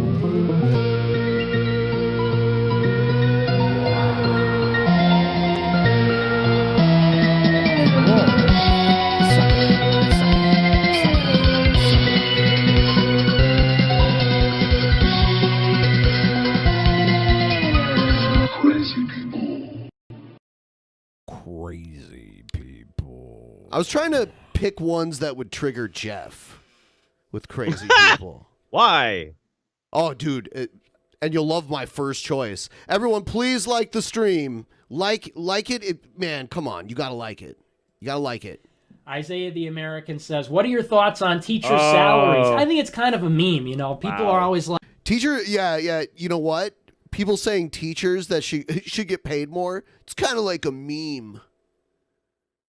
Kind of like a meme, yeah. It's kind of like a meme. Dude, Bucket Fuentes, god damn it. This couldn't have existed before the Zoomers got as old as they are now. Like, this is the product. What? Like, teachers could get paid more? It's kind of like a meme. It's like a meme. It's like, what? No, it's not a meme. It's not a meme. What if teachers could work for tips? Like strippers. Every time they do a good learn, the kids can throw like a wad of dollar bills at them. I think that's fair. Like, teachers need to be paid more. They're paid so little compared to, like, celebrities. Well, what do they really do? They don't even work 3 months out of the year. Why? Well, that's part of the reason why they need to be paid more. Because they don't actually work their job for a quarter of the fucking year. And they have to find something else to do during that time. If you are advocating for teachers to work year round, then kids would have to go to school year round too. Which, would not work year round school. One of the best things about being a teacher is having the time off during the summer to go cool, go do cool vacation stuff. You're not going to do cool vacation stuff if you're not getting paid. Yeah, that's why they got to start sneaking into the kids' lunches and eating the kids' school lunches. That way they save money on food. Should they be paid $100,000 a year? I work more than teachers. I work harder and I work more than teachers. Here's the problem. Joking. That's a little bit. Here's the problem, you little fucking booger eater. By the way, make sure you go and you Google Nick Fuentes eats boogers and enjoy those fucking screenshots there. Here's the fucking problem, Nikki the fucking knife, you cucked ass little fucking retard who has me blocked on Twitter and has for a long time. Recently, you just came out with a fucking video where you're like, I just don't believe that dinosaurs existed. Full stop. That's true. He actually fucking said that. Nick Fuentes Is it a meme? Went on record. No, it's not. It is a 100% non-ironic statement. Now, of course, when enough people fucking clown on him, he's going to be like, well, I didn't really mean it. Fuck you spineless little cocksucker. The dude doesn't think dinosaurs dinosaurs are are just a meme. I'm not They're saying just a that meme. dinosaurs didn't exist, but if the cookies didn't get dipped into the milk, oh man, yeah, where are all the chocolate Billy is chips the at? sweetest of all boys. Love the show, Ben. Jeff, stay sexy. Don't forget to praise Booty. Praise the booty. But at the end of the what really fucking triggers me about this whole thing is like, yeah, okay, Nick, I will never say that Nick doesn't work hard. He does. He works hard. It just so happens that everything he produces is the equivalent. It has the depth of a actual puddle of human liquid diarrhea. That is how deep his thought process and the value of what he contributes to society actually is. So him trying to cast shade on something like teachers is the most mind-fuckingly stupid thing I've ever heard in my life. Just a joke there for He's ya. part of Tim and Eric News, Tim and Eric. Yeah, there's all these different political commentaries out here that you swear to God Tim and Eric are producing it as a joke, right? You got Nick Fuentes, you got JLP. Satire? It would seem like it is. You got all these guys who by any other means shouldn't exist outside of a comedy form. Right. Don't want to let that be put on the record as a serious comment because, if I ever run for office, I'm going to need the teachers, Someone should do this like the alt-right version of a satirical Stephen Colbert type thing. Like how Stephen Colbert used to be the neocon on the Daily Show. Right. Someone should do the alt-right version of that. But that's what most of the alt-right dudes do, and then they just basically claim that it's all irony, dude. Yeah. It's all irony, bro. That's what he's fucking doing here. The thing that's so fucking frustrating about this shit, it's not that they do it. They're very clever at it. When he makes a joke about 6 million cookies, and it's a dog whistle to the fucking denying Holocaust shit. The thing is that he knows, and his audience knows. And I know, and you know, but there's a whole lot of people, they don't know. And that's what that's for. It's not for any other purpose. Everybody else is like, we know what you're saying. Oh, we get it. We get it. We get it. Even I think it's kind of clever. I get it, but it's... It's not clever. It's pedantic conjecture about something that is terribly serious. There's some humor based in it, but the humor is lost when you realize what a pompous piece of shit he is, talking about something that a lot of people hold very serious. And the only reason he's getting any sort of reaction is because a lot of people hate the people that take it very serious. So he's hate mongering. I think there's like I think irony, bro, humor is very powerful on the internet. Very fucking powerful. Like, not giving a fuck is a powerful fucking tool, a powerful weapon. I give a fuck on Twitter. I'll say whatever the fuck I want. And it's great because I don't do political YouTube content. Nobody can cancel me. But at the same time, like, if you change your own personal perspective, when you're dealing with somebody like Nick Fuentes, and you see them be like, it's just a meme, or, whoa, I don't want to actually have people think I seriously mean that, that's him admitting defeat. That's him because he can't actually say it. That is society. That's the rule of society, him rubbing up against and him be like, well, I can't actually say that. Yeah, you can, because if you did, you'd be a piece of shit. No, backbone so you have of to America. hide it. But honestly, they deal with children all day, and they don't even work 3 months out of the year. So who's really okay? So are you implying that dealing with children is easy? That it's easier to deal with children than adults? Do you know how hard it's been for Onision? But seriously though, especially when they outnumber you, if there's like one of you and 25 to 30 of them in a classroom, that's way more work than you can imagine. You have to be a babysitter / educator. You're basically free babysitting while all those kids' parents are at work. What the fuck is happening? What the fuck is going on with... Oh, hello? shit. Hello? Excusez-moi? I heard that you were possibly talking about the mentality of children. I have a lot to say on this. Okay, sure. Well, listen, I have done extensive work with monkeys. This has allowed me to develop the skills to be able to take care of many people who are of the mental age of children. For instance, Mama JF. JF, help me! The little kids next door tricked me into the cage again. I'm stuck in the cage, JF. Come help me! God damn it! The little kids tricked me. See, every goddamn day these days, I have to go and make sure she's packed full of mayonnaise and the fish sticks. Otherwise, she gets a bit snacky. She gets the snacky and she runs. She gets in the goddamn. I'm coming, my love. I'm coming for you. JF, help! Man, I'm really hoping everything works out for those two. Holy shit. You know, it sounds pretty unstable over there. If she didn't have that addiction to mayonnaise, she might be a little better off in this life. But that mayonnaise really hurt her. We all have our weaknesses, don't we? Yeah, we do. You get addicted to mayonnaise. Next thing you know, you're spray painting. You got a vein full of mayonnaise, and you're writing JF is Kingy on the side of a police station. Listen, that is alleged. That was never proven. That's what I said, but Ben seems to want to go around saying, no, it was her 100%. It could have been any curly-haired woman-looking guy. Except me. Fuck. You guys are on fire. All right. Yeah, more. Getting anybody there. Well, our teachers work so hard, and they really work hard.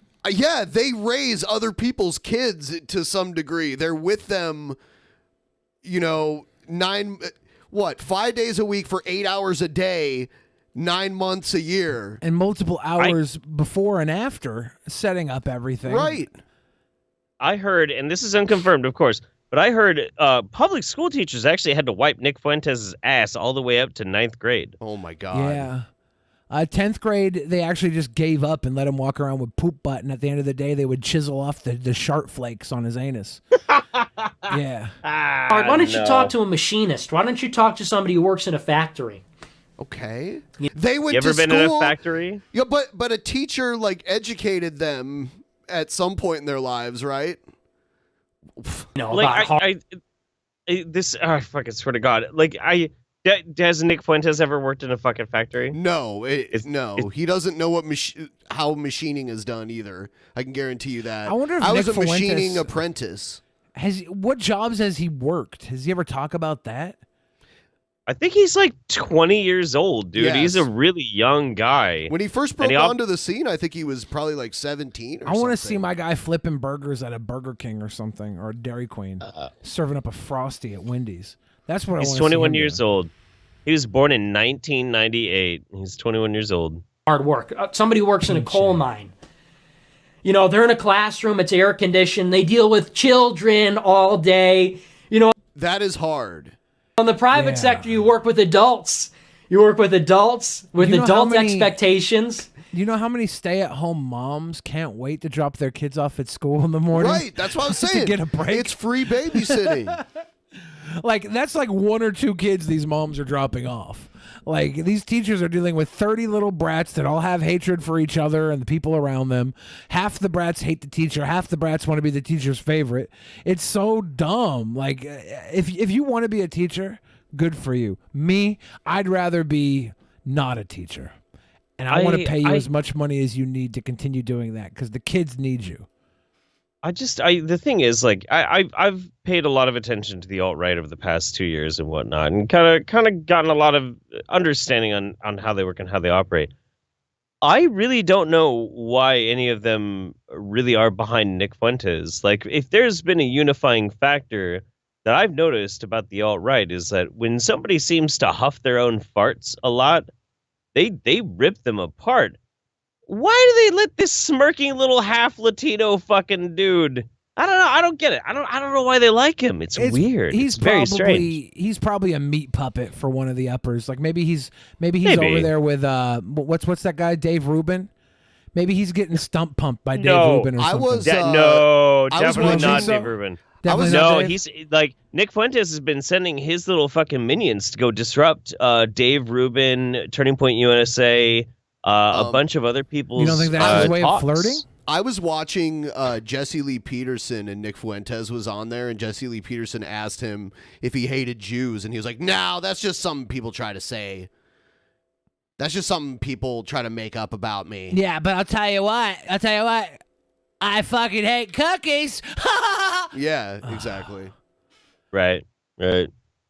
It's I don't know, man. It really comes down to the big questions, and these are the things that make it so hard to understand where a lot of people come from when they get on these topics. Is like, are you just being an edgy boy, or do you like seriously straight up believe this shit? And some people do, some people don't, and you know they rub elbows quite a bit. It's strange. It's weird. But you'll never know. You'll never know which one is just being edgy, which one is like legit into it, until one of them is like, "Oh, hey, hold my beer. I'm gonna go fucking shoot up a mosque or something." You know how often if only we could just tear down these terrible hate movements. If only there was a way. You know how often I share my baseless speculative musings, right? We are Kekistan. I'd be willing to bet the reason why they're not going after Nick Fuentes is I gave you an overlay. You see this? If you follow the paper trail for donators, the same people that donate to all of them are probably throwing the money to Nick Fuentes, and they're controlling the narrative, and they don't want them going after the same the people on the same money team. Right. That's true. I say, yeah. I mean, look. Okay, no, put the Kekistan thing back up real quick. Put it up. Put it back up. Put it back up. Okay. Here's the thing. I really don't feel bad about the Kekistan thing. I think it's fucking hilarious. I really, honestly, genuinely do. And I still, to this day, I will always take credit for this. Nobody in the alt-right uses Pepe anymore. They all moved to groypers. They're all groypers now. That's what their whole shit is. Nobody uses Pepe. Why don't they use Pepe? Because we made something so fucking cringy it made Pepe uncool. You're welcome. What's a groyper? The president of Kekistan. That's right. Ladies and gentlemen, the president of Kekistan has spoken. Someone sent me a hi Billy, and it was you saying someone was a friend of Joy Sparkle or something like that. Like you saying her name. Dude, no. That's not cool. It's you saying her name. You're the proud president of Kekistan, but you're not an open resident of Sparklestan. Yeah, you know what I need to do? Someone needs to edit him saying her name, a recording of Jeff saying her name 3 times. Nope. And then, like, her appearing like Beetlejuice. I disagree. No. We don't need this in our life. And then send it to Joy Sparkle. Nope. No. Please don't. No, do this. that's twice. Don't. Yep. Don't. Stop it. Don't say what. She has been Stop she it. has been retired for a while, and I'm sure she's probably a lot happier now that she's retired. Just leave her be. Leave her be. Don't fucking drag her back into shit, man. Who? Don't. Moving on. Moving on. My former friend Kate. Thank you. All right. This guy. I discovered this guy last night. So, if you recall, there was a guy named Joseph. A lot of people call him Joseph the Dreamer. He had an amazing Technicolor dream coat. Excellent. When he told his brothers of the dream, they got even madder. You know, Prophet Daniel interpreted dreams of King Nebuchadnezzar. But we today don't want to stand on what the Lord shows you because you think people will think you're crazy. I can care less what people think. I know when I get in front of the living God, God, I told them what I saw, God. I told them how real you are, God. They just wouldn't listen. They wouldn't listen because they had a hot coffee and a and a muffin in their mouth. A muffin in their mouth. Would not listen. When I got my dinner in hands, these right here. when I got them, I was in my upstairs bathroom, getting ready to get a shower, I think. And There's so many people like this. There's so many people like this. So before the invention of the internet and our wide ability to just globally put out our communication. Yeah. You know, you'd find this guy and he'd probably just be sitting there by himself trying to keep it all inside, not freak out or anything. But eventually he'd spill over and he'd go and he'd get a cardboard sign. He'd sit like at some fucking plaza and scream about whatever's in his brain. Right. But now these guys get, they get cell phones, maybe sometimes through their Section 8 program. Maybe they can hold down a job. I don't know. And then they just flood YouTube with it. And I love this. Me too. I love it so much. Yeah, I watched a video recently with this guy on the Altered Perspective, and he was saying words wrong so bad that it was hilarious. He reminds me. There's a woman in West Virginia that a viewer of mine, a good buddy who hooks me up with some pretty cool shit. He clued me in on her. He sees her all over his town in West Virginia. She gets stopped by the cops at least once a week, and she films it. Yes, she live streams it. Blaspheme. He used to say, "That's a blasphemer." Yeah. I love that shit, dude. Yeah. I about got out of the shower, and the Lord spoke to me. He said, "Hey, do you want dental implants? Because my bridge has broke." And I'm like, "Yes, Lord. Then why don't you ask me?" "I'm telling you people the truth." And I said, "Okay, God, I'm going to ask you." And then Is he wearing a Raiders hat? Got him. He found a way. I mean, I'm like, oh my God. Oh my God. So when God speaks to you, you got to believe, Maybe. I told him, give me $1 million. Give me He's a little redneck for a Raiders fan. my hearing back, and I'll go preach the gospel to everybody.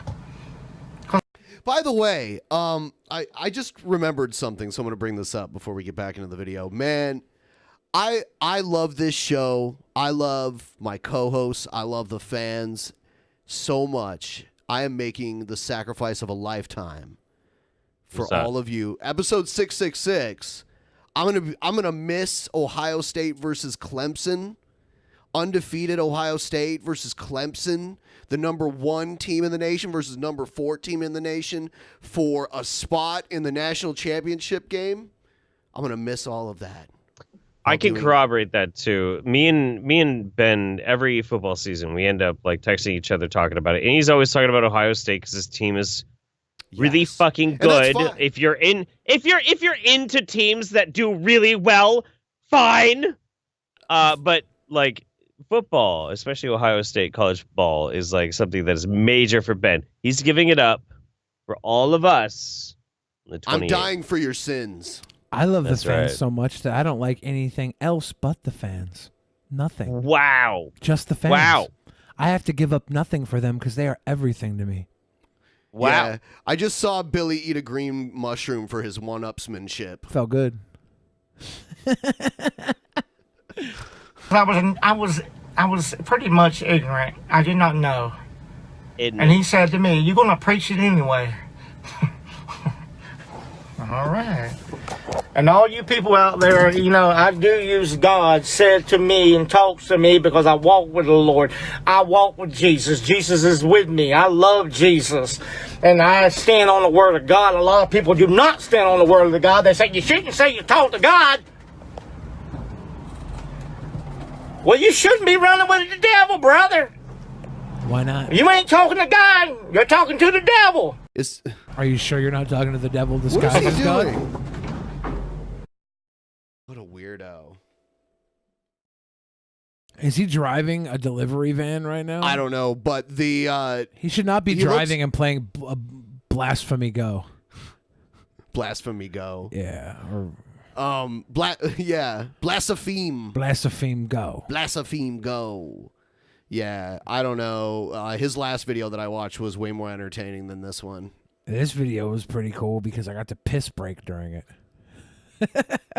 That's one way of looking at it. You're looking on the bright side. Yeah, we're positive boys. Yeah. You and I, Ben, I'll tell you this. We've been doing this for some time together. Yes. And you know what? We're positive boys. We're positive. We always have a smile and we deliver laugh. smiles. We do. That was great. Jeff, while you were gone, smiles. we were saying sweet things about you. Me? Chatelet, my Kikaritos, all my frog and froggerettes. Let's do it like this. I'm gonna rub your ass on the leapfrog, whatever. Oh God. Chatelet Kikaritos. Ohio number 2 and Clemson number 3. Yeah, you might be right. I didn't look that. I didn't look that up. So they may have been moved down to number 2. They were at 1, but you know what's it's fucked up, dude. The Ducks were actually possibly contenders for playoffs. They lost, and then they fucked up with the Sun Devils. I don't know how the fuck that happened. Yeah, they lost to an unranked team. That's happened to Ohio State a bunch of times. So it happens. Yeah, that's why I hold my breath every time. Like even when they're playing a shitty team, I'm like, I don't know. Once this is over, then we get obsessive about hockey, so that'll be a lot of fun. Yeah.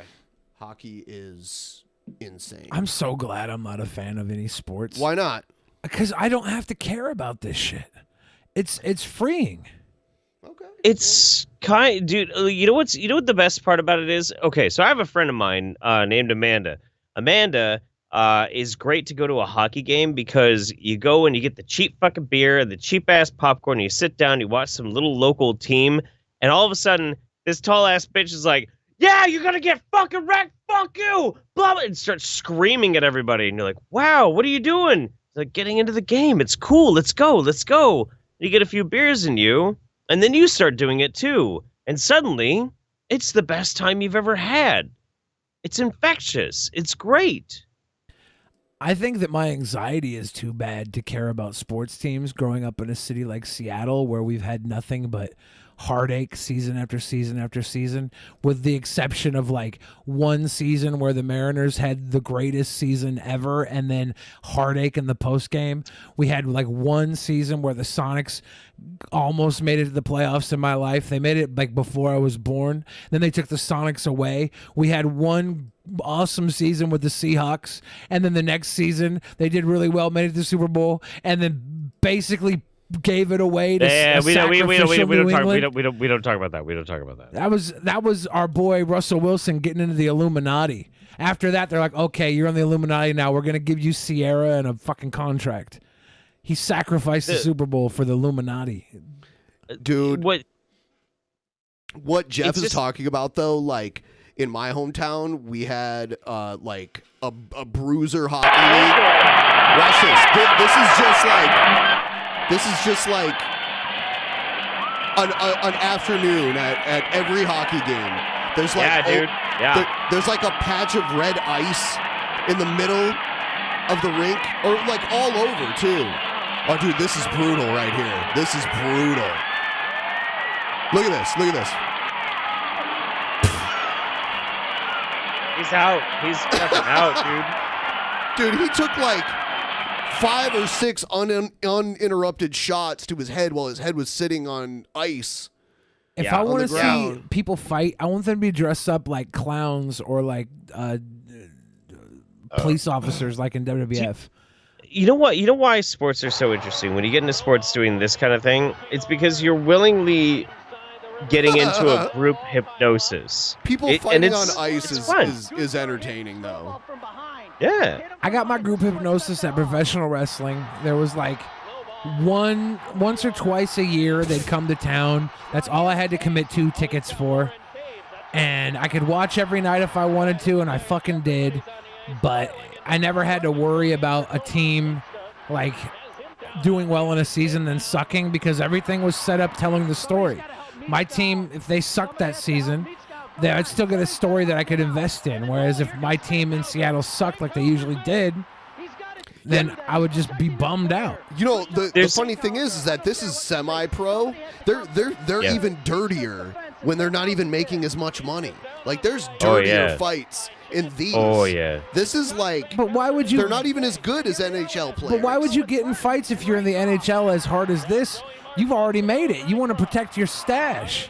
Because you're a fucking Chad. You're a fucking hockey player. Are there such thing as hockey chads? Hockey players on average are like 6'2", 6'3", and and then you put them on skates. Yeah, I used to play hockey. Really? It was air hockey at my fucking dumbass school. Like air hockey, not air hockey. You know, ball with a little orange ball. Did you? Was it street hockey? Were you on skates? It was like street hockey, but it wasn't skates. No, okay, it was on feet. Yeah, it was bullshit. Yeah. It was the one thing I actually played, though. The thing is, we don't have gladiators anymore. This is the closest we get. Yeah, and when they play too, the way they skate around, they skate so fast, and they can like skate backwards so easily. And then when they check each other into the boards, it's loud as hell. That dude who got his jersey torn off looks like Joe. It's only because Joe's constantly tearing his own shirt off. Joe would make a really good hockey player just because he doesn't give a fuck, and he'd probably fight anybody. See, yeah, the refs jump on when they fall. Man, that was going on for a long time. Joe would make a really good most things. I'm glad he chose to be a really good roommate to me. Yeah. All right. My goodness! Oh goodness! Yeah. Oh my goodness! Hockey fights are great. I don't have the ability to enjoy things anyways. That's probably why I'm so sour against sports. Probably. I just don't enjoy anything. Yeah, I noticed that. I'm gonna be so I'm coming up for DP 666. And then shortly after, me and the family are gonna be heading into like Northeast Washington for a cabin trip. I don't know if I'll have an extra night, but if I do, I think I want to go on an in real life streaming adventure with you, Billy. Yeah. In Northeast Washington, are you going to Sophane's property up there? No, but it is actually kind of close to where Sophane's property is. Yeah. Yeah, it's pretty close. I've talked to him about that before in the past. But yeah, we'll be up there for New Year's, so the whole timing is working out really great. Nice. Which means I get to be bringing fuck tons of guns. That'll be great. That'll be cool.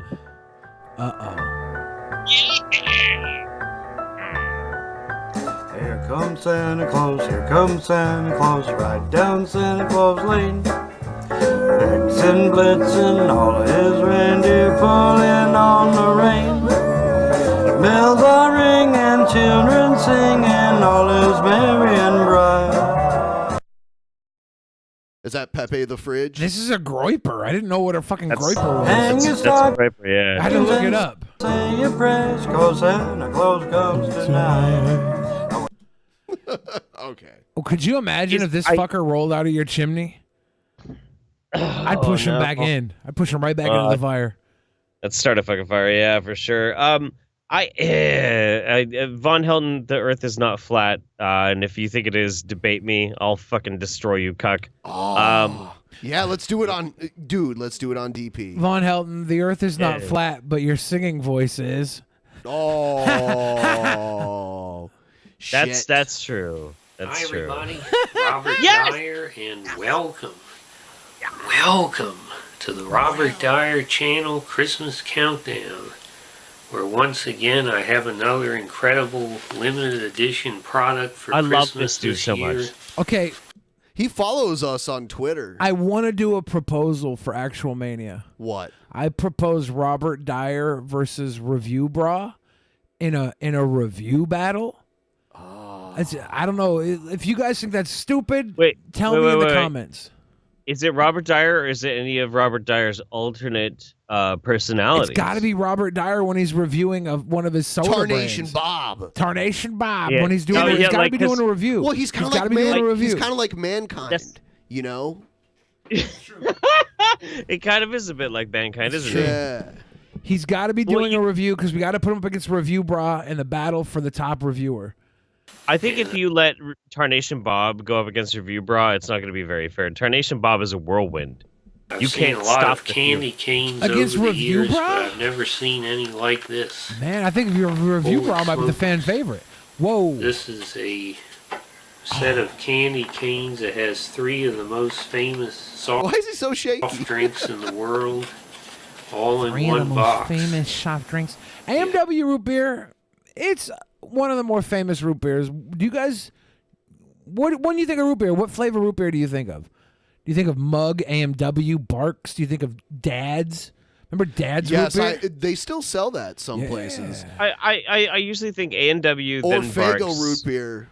I grew up Faygo root because beer, like wow. Faygo was so cheap. Yeah. That my mom used to just buy this huge variety pack, and it had like 4 cans of each kind of Faygo. Mug. Wow, yeah, Mug. There's root Mug. beer. 19. I feel like AMW has the burger restaurant built around it, so it's got some clout there. But Barks was always the one I remember like gravitating towards. But then Dad's was the Costco root beer, and it was cool. Root beer was just in general a top tier soda, no matter what brand it was. When you were a kid, but then you grow up and you realize there's no caffeine, you're like, I want my fucking drugs, dude. And then you don't drink it anymore. I love there's no caffeine. Someone, Billy Gray says Barks has caffeine. Oh yeah, Barks has bite. Have 9 grams. Barks is the only one with caffeine. So it's really something you can Dude, a have nice all slice during of Costco holidays. pizza and a Dad's root beer. Here we have. That was my I'll say this is lifeblood not as a the child. longest candy cane I've ever seen, so that's Longest probably candy part of cane. why.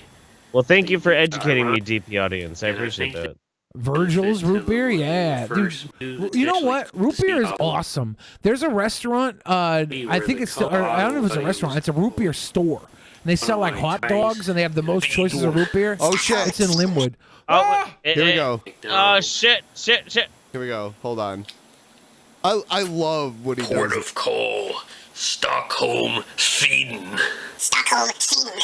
I've been dispatched here by Merv Griffin to meet with our Swedish counterparts fighting the New World Order. My private jet Tarnation landed Bob. at a remote airstrip here 45 minutes ago. He's almost Alex Jones-like when he's doing this voice. I am now inbound to downtown Stockholm aboard a Forshaga Shopper.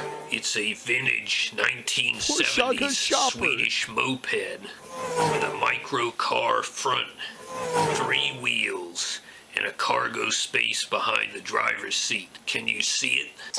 Eat another slice of Pepe's pizza, and you will. Kekastani pizza. You're on your own, Forshaga Shopper, riding right alongside me. The fresh air. He's great. I wanna smoke DMT with Tarnation Bob.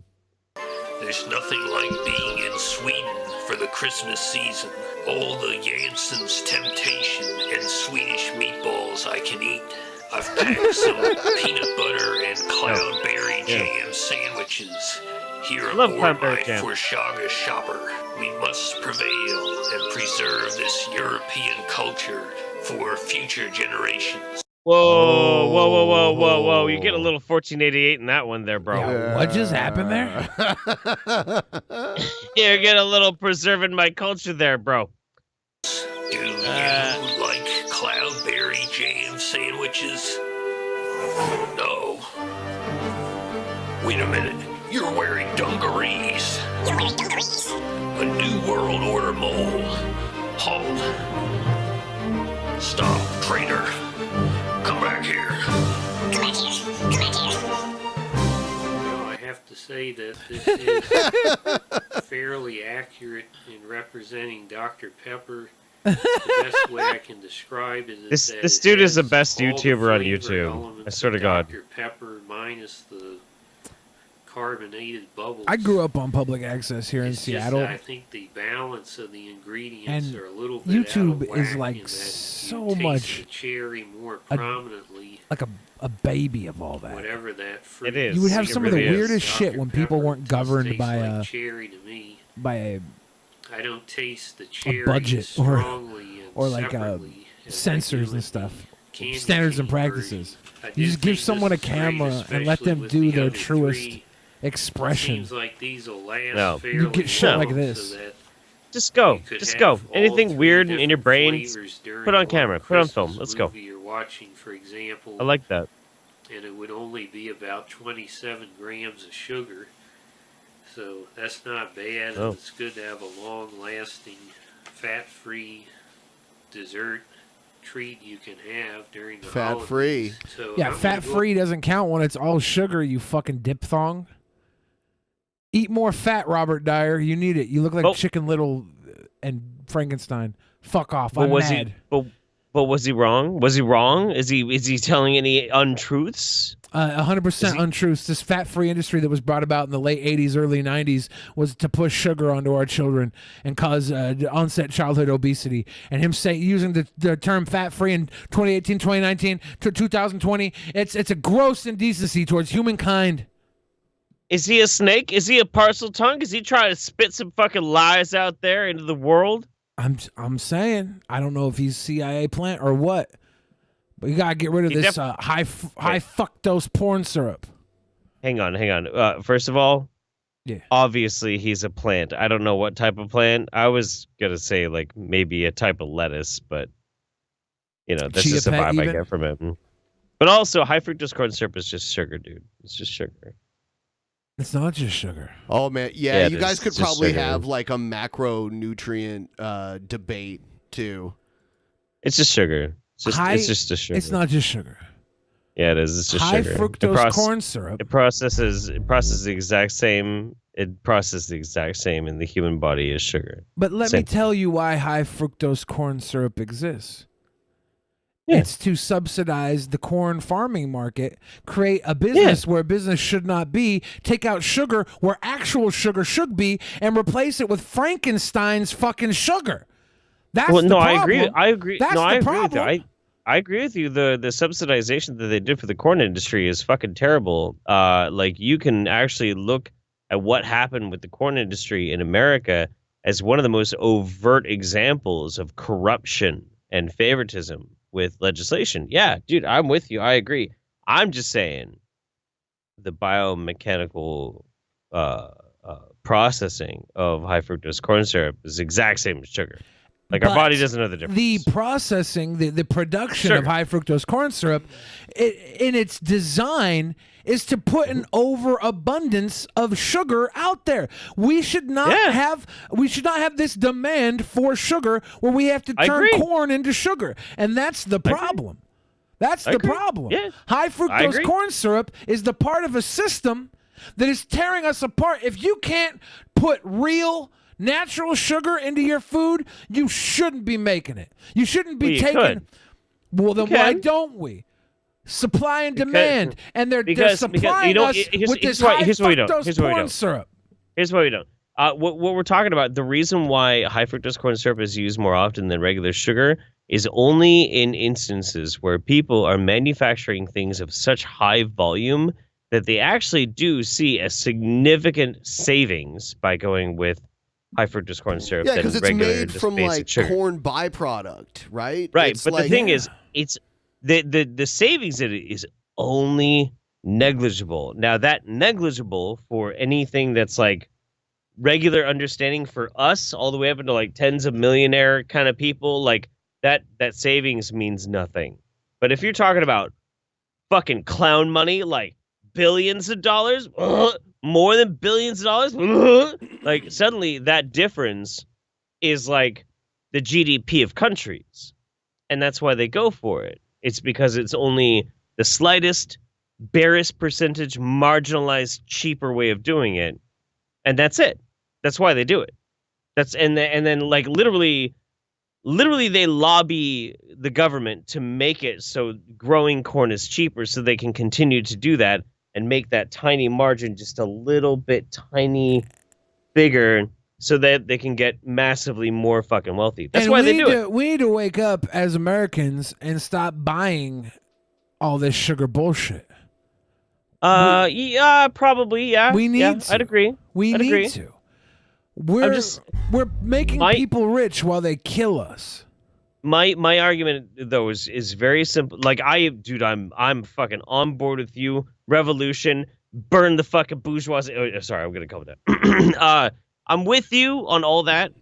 The only thing I was arguing was that, biologically speaking, our bodies don't really know nor care the difference between like table sugar and high fructose corn syrup. It's the same thing. It's sugar. I'm not saying that it's a different thing. What I'm saying is it shouldn't exist. We shouldn't be funding fucking high fructose corn syrup. We shouldn't be eating all this sugar. We should be cutting this stuff out of our diet.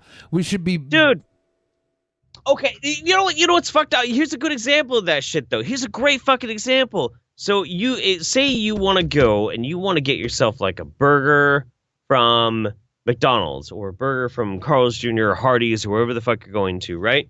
So if you really pay attention to what the fuck you're eating, a lot of these corporations have gotten really smart and they stopped fucking around with their meat. In fact, even Taco Bell has real legitimate meat in everything that they fucking do. But here's what's really fucking weird. Is when you look at the nutrition facts of something like, say, a double quarter pounder, it'll say this massive amount of fucking sugar. I'm like, what the fuck? Sugar? Where the fuck is there sugar in my burger? There's no sugar in my burger. It's meat, it's cheese, it's vegetables, it's condiments. Where's the sugar? Well, there's ketchup. There's ketchup, too. Yeah, the bun. The ketchup. But it's all the bun. Yeah, the bun's packed full of that bullshit. All the fucking bun. They sugar all the fucking carbs, dude. They sugar all the buns. They sugar all the bread. It's fucking bullshit, dude. It's crazy. It's that sweet bread. It's the reason why people going to Ellis Island thought they were eating cake when they got a fucking slice of bread in America. It's been this way since the 1900s. Kellogg's fucking processing. Motherfucker didn't masturbate, so he invented cornflakes to keep himself from masturbating. It ruined our fucking lives with the implementation of this corn processing bullshit. Dude, I'm militant anti fucking sugar Illuminati shit. Right there fucking with you, Billy, man. Like it's fucked up. It's fucked up. I'm not prone to exaggeration, but if I was to point to an industry that I think has done irreparable fucking harm to the health of the fucking country, it'd probably be that. Probably. Why the fuck is bread at the bottom of our phone pyramid? Hey! Wow. Oh, wow. Holy shit. Boy, Billy, did you ever find your card? I lost my card in college once and hated it, so I felt for you last night. Jeff Plaza tear the new fad of butthole tanning a new undamaged asshole. It'd be fun. You lost your N-word card? BENPAI, I'd keep being dated to AF. You keep being what? Okay. I keep being Let me refresh this. Yeah, I didn't find my card, but I went home and I ordered a new one, and luckily I had a backup card ready and available to use, so I was able to buy my Chipotle today, despite losing my debit card last night. I want to give everyone a little preview what's going to be on tonight's post show. We're going to watch this crazy motel fight video, which gets really, really crazy. So trust me, it's going to be awesome. So, Keep being Daddy Dom AF is what Slave to Anna said. And Jeff, please tear the new fad of butthole tanning a new undamaged asshole. It'd be funny as hell. Man, everybody's been asking me to make a fucking. Maybe I will. What's wrong with butthole tanning? Nothing technically. Remember when they used to say hit you or kick you where the sun don't shine? No. That's outdated.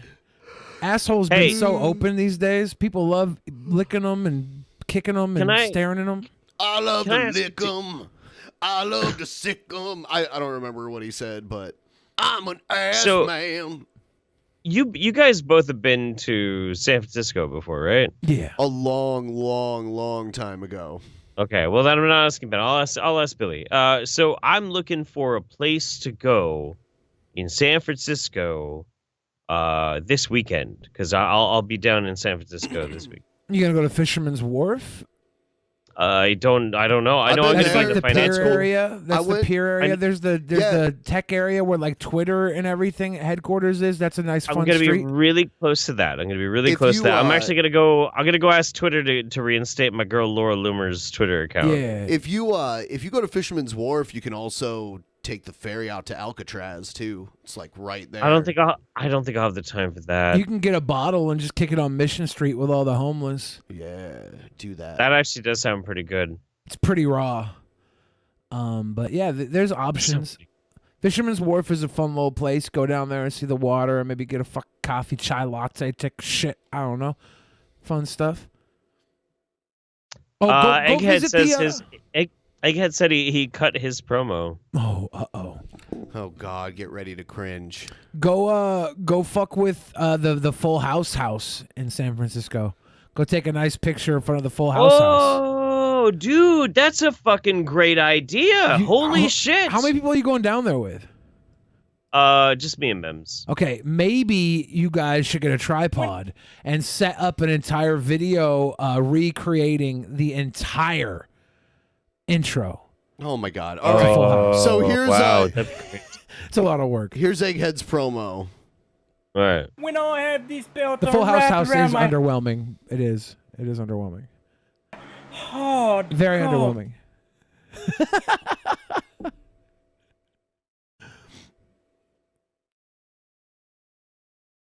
Let's go! Ding dong. Oh yeah, baby. Is this Egghead's promo? And then when you're Have cracked, some I'm more gonna money, you rub sweet and boys. Yes. Praise the Buddha, you got us over 25% with that donation. Thank you so much. Thank you. milk my nipples into the egg whites. Oh yeah, baby. Do you like it when I rub my nipples, Egghead? It's so hard. In fact, I'm gonna take you down, baby. Yeah, ding dong, babe. Ding dong. I don't know whether to be creeped out or disgusted, but I'm feeling kind of both at the same time right now. So, He's got two angles in this promo. That's good. Stephen Dawson, you know, ever since I won that title, the Cringerweight Championship, I knew deep down I was going to have a target on my back.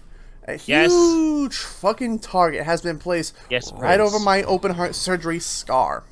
Steven, I don't think you know who you're getting yourself into. Hold on, he's getting himself into you? I am. He doesn't know who he's getting. I just got hardcore dosed with the cringe syringe. Guys, by this fucking Egghead promo. Yeah, have you ever accidentally found yourself inside a man who nails fidget spinners to a wall? Listen. Oh my God. I fucking love you so much, Egghead. Oh, I love you so much. Let's do it. Let's go. I've been on YouTube for over 10 years come next year. And in that in that time span, I have accumulated, I have created possibly some of the most cringy content I think I've ever created in my life. I have a backlog of history of cringe at my disposal. He's not wrong. What do you have, Steven? All you have is basically just a backlog of you being a goddamn sexual deviant pervert who deserves to be in jail for all I care. But you know what? Since you want to be a cringy bastard, let's just have some fun while we're at it. Since you want to be my next opponent, since you want to be the winner, since you want to be the new cringerweight champion of the world, you want to take my title, crack the eggs, and rub your damn dick in the egg yolks. This is good. Golly, but you know what? Golly. Let's have some fun with that phrase, shall we? Hold on. Wait. No. Hold on. No. How long is this? Hold on. It's only 2 minutes and 45 seconds longer. Let's have some fun with that. Oh, there it is. There it is.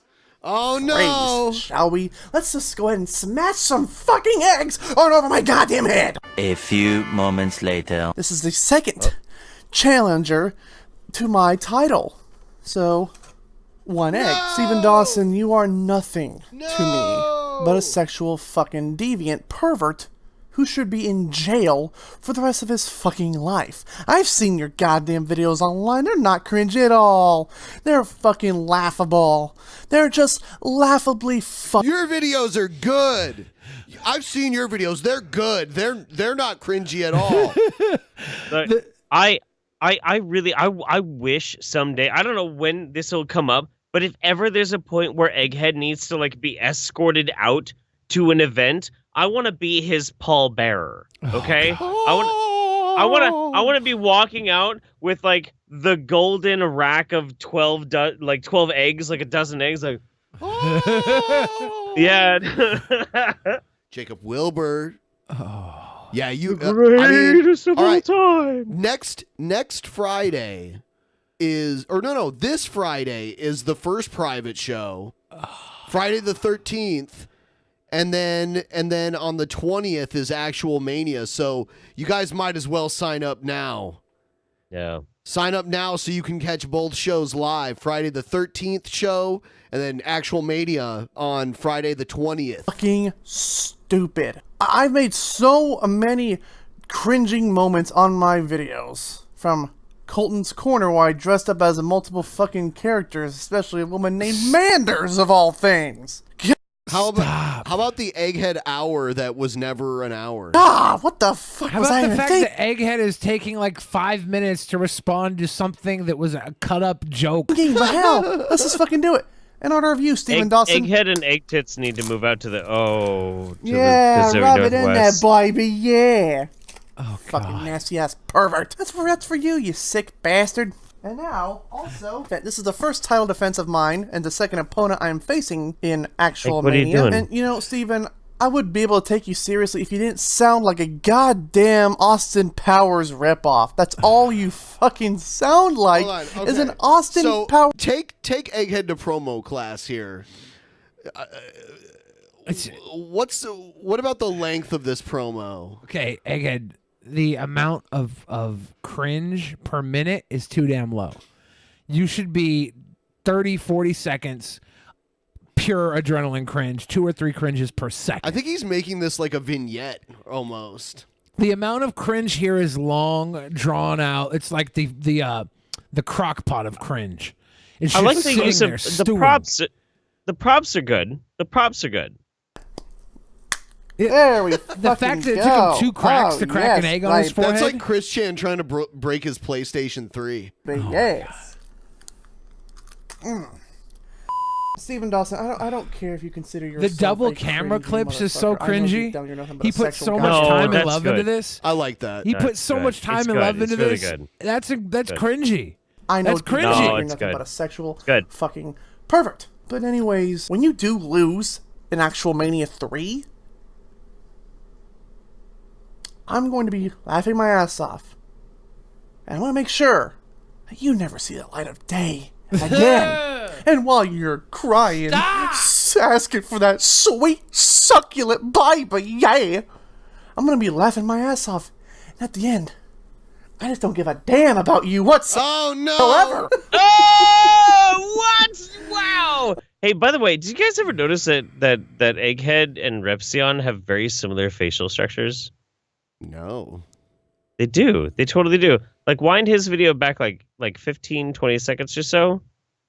And like, no, before he puts the glasses on. Come on. They were separated at birth. Like, I kind of see it. I kind of see it. I've been watching a lot of Repsion videos lately, so like I have Daniel's like face burned into my brain. I'm like, yeah, no, I see it. I totally see it. I don't know. All you fucking Caucasoid white pieces of shit all look the same to me. I could give you that. They both look like they just got done eating some stink ass. Is that Yoda? Is that Yoda? Is that Yoda? No, it's Hulk. It's Incredible Hulk Egghead. I love Egghead so much. Oh my god. It's so good. So good.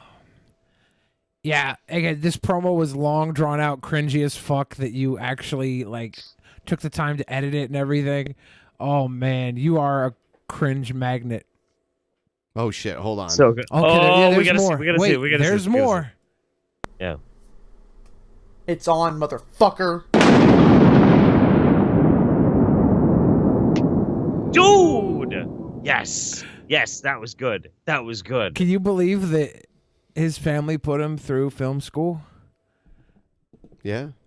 Can you believe that? Well, yeah, because they make movies, and they had him be part of those movies when he was a kid. So if he says he wants to go to film school, of course they encourage that, right? Of course. Yeah. But I'm saying this is what he comes up with. He's not a bad editor. Okay, he's not a bad editor. He's a good egg. But this edit was bad. This was bad. He was in it. He did. He did double camera angles for no reason. Like, I like that part. I mean, it was not good. It was overproduced. It was overproduced, underperformed. Egghead, this is what you got to do next time. Instead of getting multiple camera angles, just cut the fucking video down so you have no Do you have a awkward green pauses. screen, Egghead? Oh You my should. God. Okay, this is what you should do. You should stand up, put the camera on a tripod on the other side of the room, put a green screen behind you, and impose your Egghead logo behind you, and then stand and look at the camera and yell at the camera.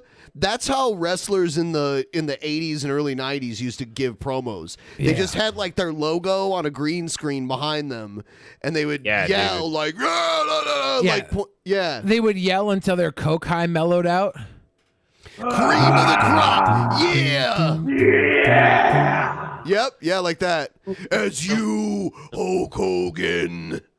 Oh shit, that was the wrong flag. Hang on. Oops. Yeah, brother. I'm a real American. Fight for what's right and Fight for your life. Egghead, instead of you know what? Why am I trying to tell you how to cringe? Why am I trying to tell you? You're the fucking champ. Keep doing it. Keep there's going, no way you you're gonna bum. there's no way You you're gonna got lose. this. Yeah, don't lose it, you bum. There's no way you're gonna lose if you keep delivering shit like this. Oh my god. The champ is here. Yes, he is. He I love even did Egghead the so John much. Cena hand signal. Do do do do. Does John Cena still do that? He doesn't wrestle these days, does he? I think. Now that that's What, been the greatest wrestler of all time, John Cena? he does this hand signal with both hands, and now that this has been labeled a racist symbol, I wonder if he still does it since it's all politically correct over there. And even though that wasn't the intention behind it, I wonder if they would just stop doing it. You know what's really fun is every now and then, if you do a lot of like live performances, just randomly, just go like, and then go back to what you were doing. Like just the OK symbol over an I and stick your tongue out and then keep going. Just every now and then. every now and then you'll get somebody in your comment section be like, I know what the fuck that means, you piece of shit. Who the fuck? Oh my God, I knew it. And then you'll end up on a list and you'll get a bunch of really interesting people responding to you who are convinced that you're part of the Illuminati. It's fucking The great. Illuminati? Cool. I want people to think I'm part of it. Yeah, so just do this and go, I'm in the That's how you do it. Illuminati. Illuminati. Naughty. Oh. Egghead's love for being the cringerweight champion is cringy on its own. That's why I knew he would take it seriously, but man, he's gonna lose maybe. I don't know. I don't think so. I've got faith in my man, Egg. One in the chat right now if you think Egghead's going to lose against Steven Dawson come actual Mania, December 20th. Shit. One in the chat. Literally anything but a one in the chat from me, man. I see a lot of non-ones. Egghead's like, two. Uh-oh, Egghead. Look at all the Patreons. Those are the people that are going to be watching on pay-per-view. They're the ones giving you the ones. The fans watching at home are pretty predominantly Team Egghead. But the ones paying for pay-per-view, the Patreons, they're saying you're going to go down. I was at Walmart last night, and they had a fucking unicorn fuzzy pillow, and it was priced at $14.88. Remember that car commercial that we watched a long time ago where all the cars were $14.88? Yeah, that was strange. Who else is going to be hanging out in the studio with us for episode 666? Not too many people. I think Egghead's experiencing ego death because people were voting against him. Don't do that, Egghead. You're going to be just fine, you cringy son of a bitch. Can we get a dominatrix to torture Repsion in front of me? That would really get me off. I don't think Repsion's going to be here. I think maybe Joe will be here too. That's probably everything. That's good. I'm good with that. Yeah, I don't want it to get too crowded in here, and when you get too many people in here at once, then everyone's talking, and it's just it's hard to watch. Like, it's fun for us to be here and hanging out, but I think 4 people with a mic at once. So the 3 of us, Joe, and then we'll fill the rest of the studio up with whores. Well, no, we're gonna bring in guests through Skype every now and then. Like I have a list of who agreed to come. Let's see. It is Sultan. I know Hannibal and Monty are gonna be on. I have Hellbent. Yeah. Lined up. I have a few people lined up too. I just haven't figured out what times they're going to come on, but we have enough people in studio that it doesn't really matter what guests we have. Sure. And I think, we might watch some videos, but I think we'll just, hang out. It's 11 hours, That's a lot of time to do DMT. I'm into it. Ben's going to have oatmeal for the first time Yeah, ever. I'm going to have oatmeal. We're going to... Should we get a Ouija board? I don't know. Maybe we should get a giant Ouija board and play Twister on it. You want to see me oiled up and naked by the end? Maybe for the private XXX explicit post show. Maybe. I found the other remote control for the shot collars. Was it under the couch? That's when DP invades Plex Storm for the all nude review episode. Should episode 777 be live from Las Vegas? Because that's like a slot machine thing? Maybe. That's actually a really good idea. I thought... I'll go to Vegas again.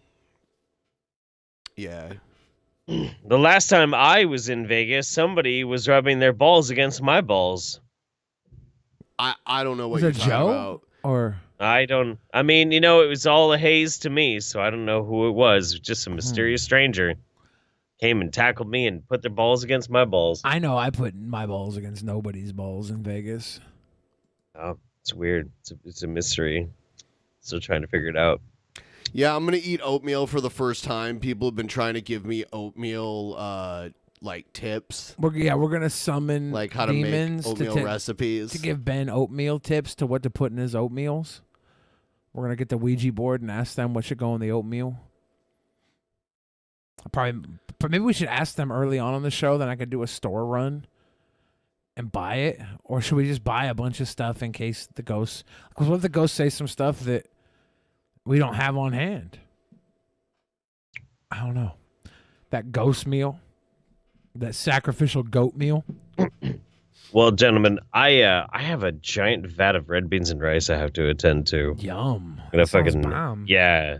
Well, actually, it's kind of funny too. So I started this this process 7 hours ago. 7 hours ago, I started cooking it, and it was actually I wanted to do vegan red beans and rice. Yeah. I know it sounds weird, but I'm not going vegan, but I like the idea of like the challenge of trying to make vegan food taste good. Yeah.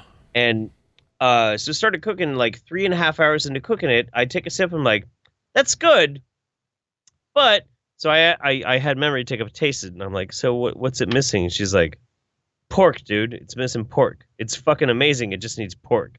I'm like, fuck. So I went and got like 1.5 pounds of bacon and chopped it up, fried it up, and threw it into it. And it's like, it's fucking perfect now, dude. Yeah. I do those andouille sausages when I do that. I get like big kielbasa's or something. Well, sure, but you gotta get andouille sausages to like cube up, and you get like a full on pork hock to throw into it, and that's how you do it. But you gotta do that at the beginning of the cook. If you've already been cooking it halfway through, you need that extra grease, you need that extra fucking flavor. And I was like, bacon. Bacon will fucking do it. It's gonna be delicious. It's gonna be delicious. Oh, it's fucking amazing, dude. It's super amazing. Kitty Suicide wants me to read the Streamlabs before you leave because there might be one dedicated to you, but I'm pretty sure we're caught up. Billy is the sweetest of all boys. Love the show, Ben. Jeff, stay sexy. Don't forget to praise booty. PT Ham, the president of Kekistan. Have some more money, you sweet boys. I'm wondering what we missed here. I think we caught up with everything. Let me try and refresh. Let me hit that refresh really quick so Jeff can get his beans and rice. Beans and rice. What am I missing here? I'm not seeing anything. Okay. What's going on, guys? Down here. Yeah, I think we're caught up. Look, man, I got nothing but love for the DP fan base, even you fucking crazy ass haters out there, you sexy motherfuckers. All of you, you're fantastic. You're amazing. Ben and Billy, you're my dogs, my homies. I love you. I can't wait. We're going to have a great ass time on 666. Yes. I'll see y'all later. Love you, Jeff. Enjoy your beans and rice. All right. So we're probably going to wrap it up in a few here and then go to the post show. I've got a few really crazy videos to watch for the post show. So you should come. How do you get to watch the post show? Well, I'll tell you what, if you're a member of this YouTube channel, you're welcome to our post shows. But if you're a $10 patron or above, you not only get access to our post shows, you get access to our private shows, and you get movie review, you get all types of bonus video content. So I suggest becoming a $10 patron and or above. But if you're a member, you can come hang out with us after the show too. Yeah. And a humble hipneck says you can get 50 pounds of beans for $20. Now, beans and rice is economical. Throw a little bit of meat in there, whatever kind of meat you have. If you don't have meat, there's ways to flavor it up. Do some salsa or something. You can get some good grub going there. I just got yourself a little crock pot going. Let it sit all day. I used to make a big thing of beans and rice with kielbasa and stuff. Let it sit in the crock pot for like 3 or 4 days because it was so big. I'd just be eating off that. It's good. I miss that.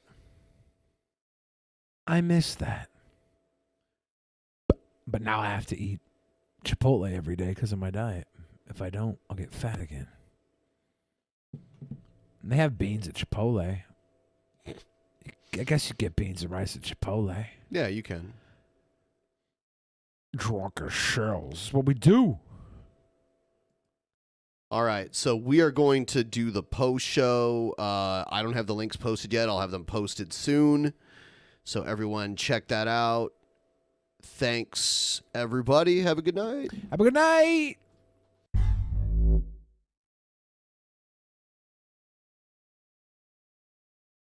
In the beginning, there was nothing. And then there was the Drunken Peasants Podcast. Drunken Peasants. Drunken Peasants. Drunken Peasants. Drunken Peasants. From the strangest corners of the internet, gonna get TP'd by Billy and Ben. You know where you can find them at. Get ready, cause they're gonna kick your... Drunken Peasants. Drunken Peasants. Drunken Peasants. Drunken Peasants.